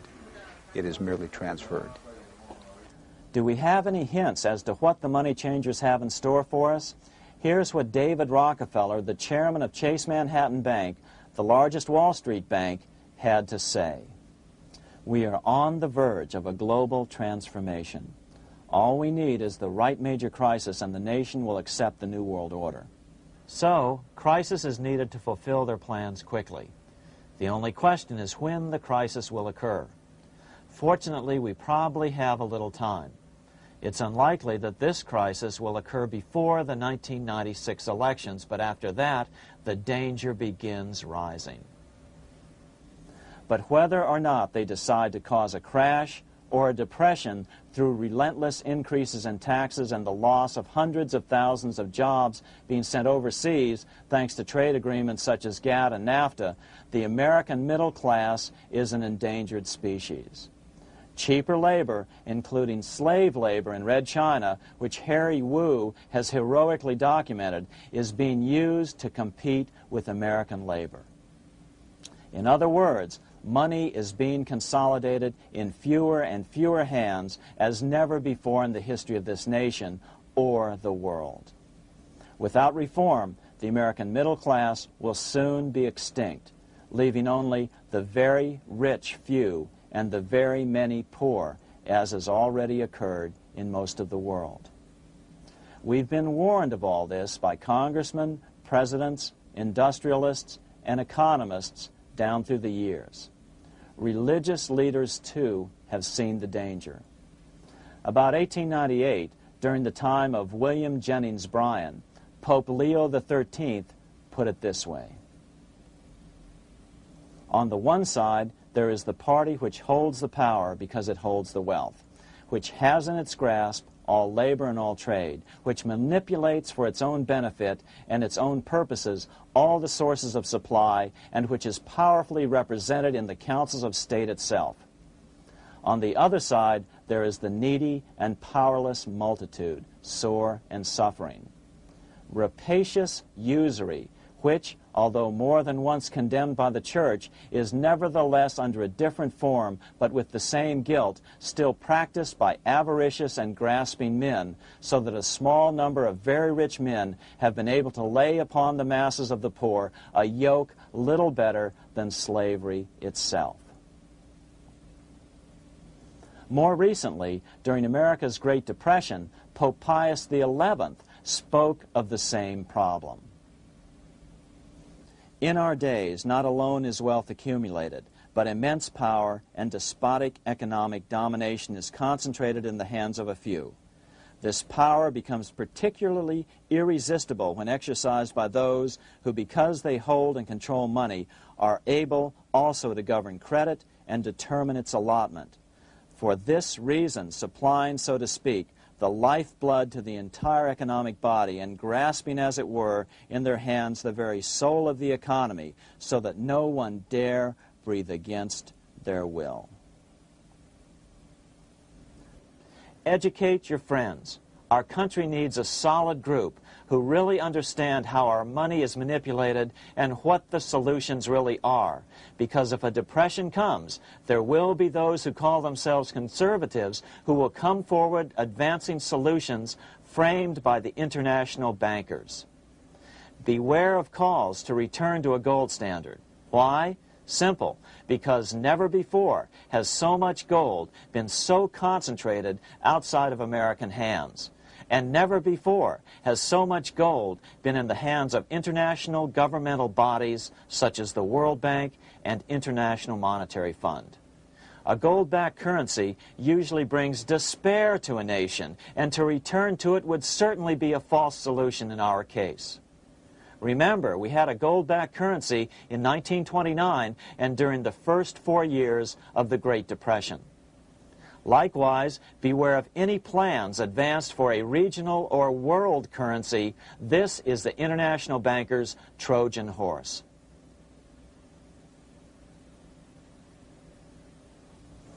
Educate your member of Congress. It only takes a few persuasive members to make the others pay attention. Most congressmen just don't understand the system. Some understand it, but are so influenced by bank PAC contributions that they ignore it, not realizing the gravity of their neglect. We hope we've made a valuable contribution to the national debate on monetary reform. It remains for each man to do his duty, consistent with his state in life. May God give us the light to help reform our nation and ourselves. We say ourselves because ultimately vast multitudes of men are going to be driven more and more to desperation by the accumulation of the world's wealth in fewer and fewer hands. Men will tend to become like their oppressors, selfish and greedy. Rather, let's keep in mind during this period of reform a warning not to lose sight of greater things, as Pope Pius XI put it.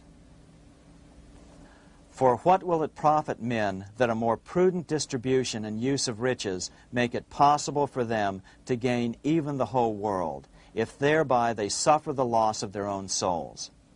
What will it profit to teach them sound principles in economics, if they permit themselves to be so swept away by selfishness, by unbridled and sordid greed, that hearing the commandments of the Lord, they do all things contrary?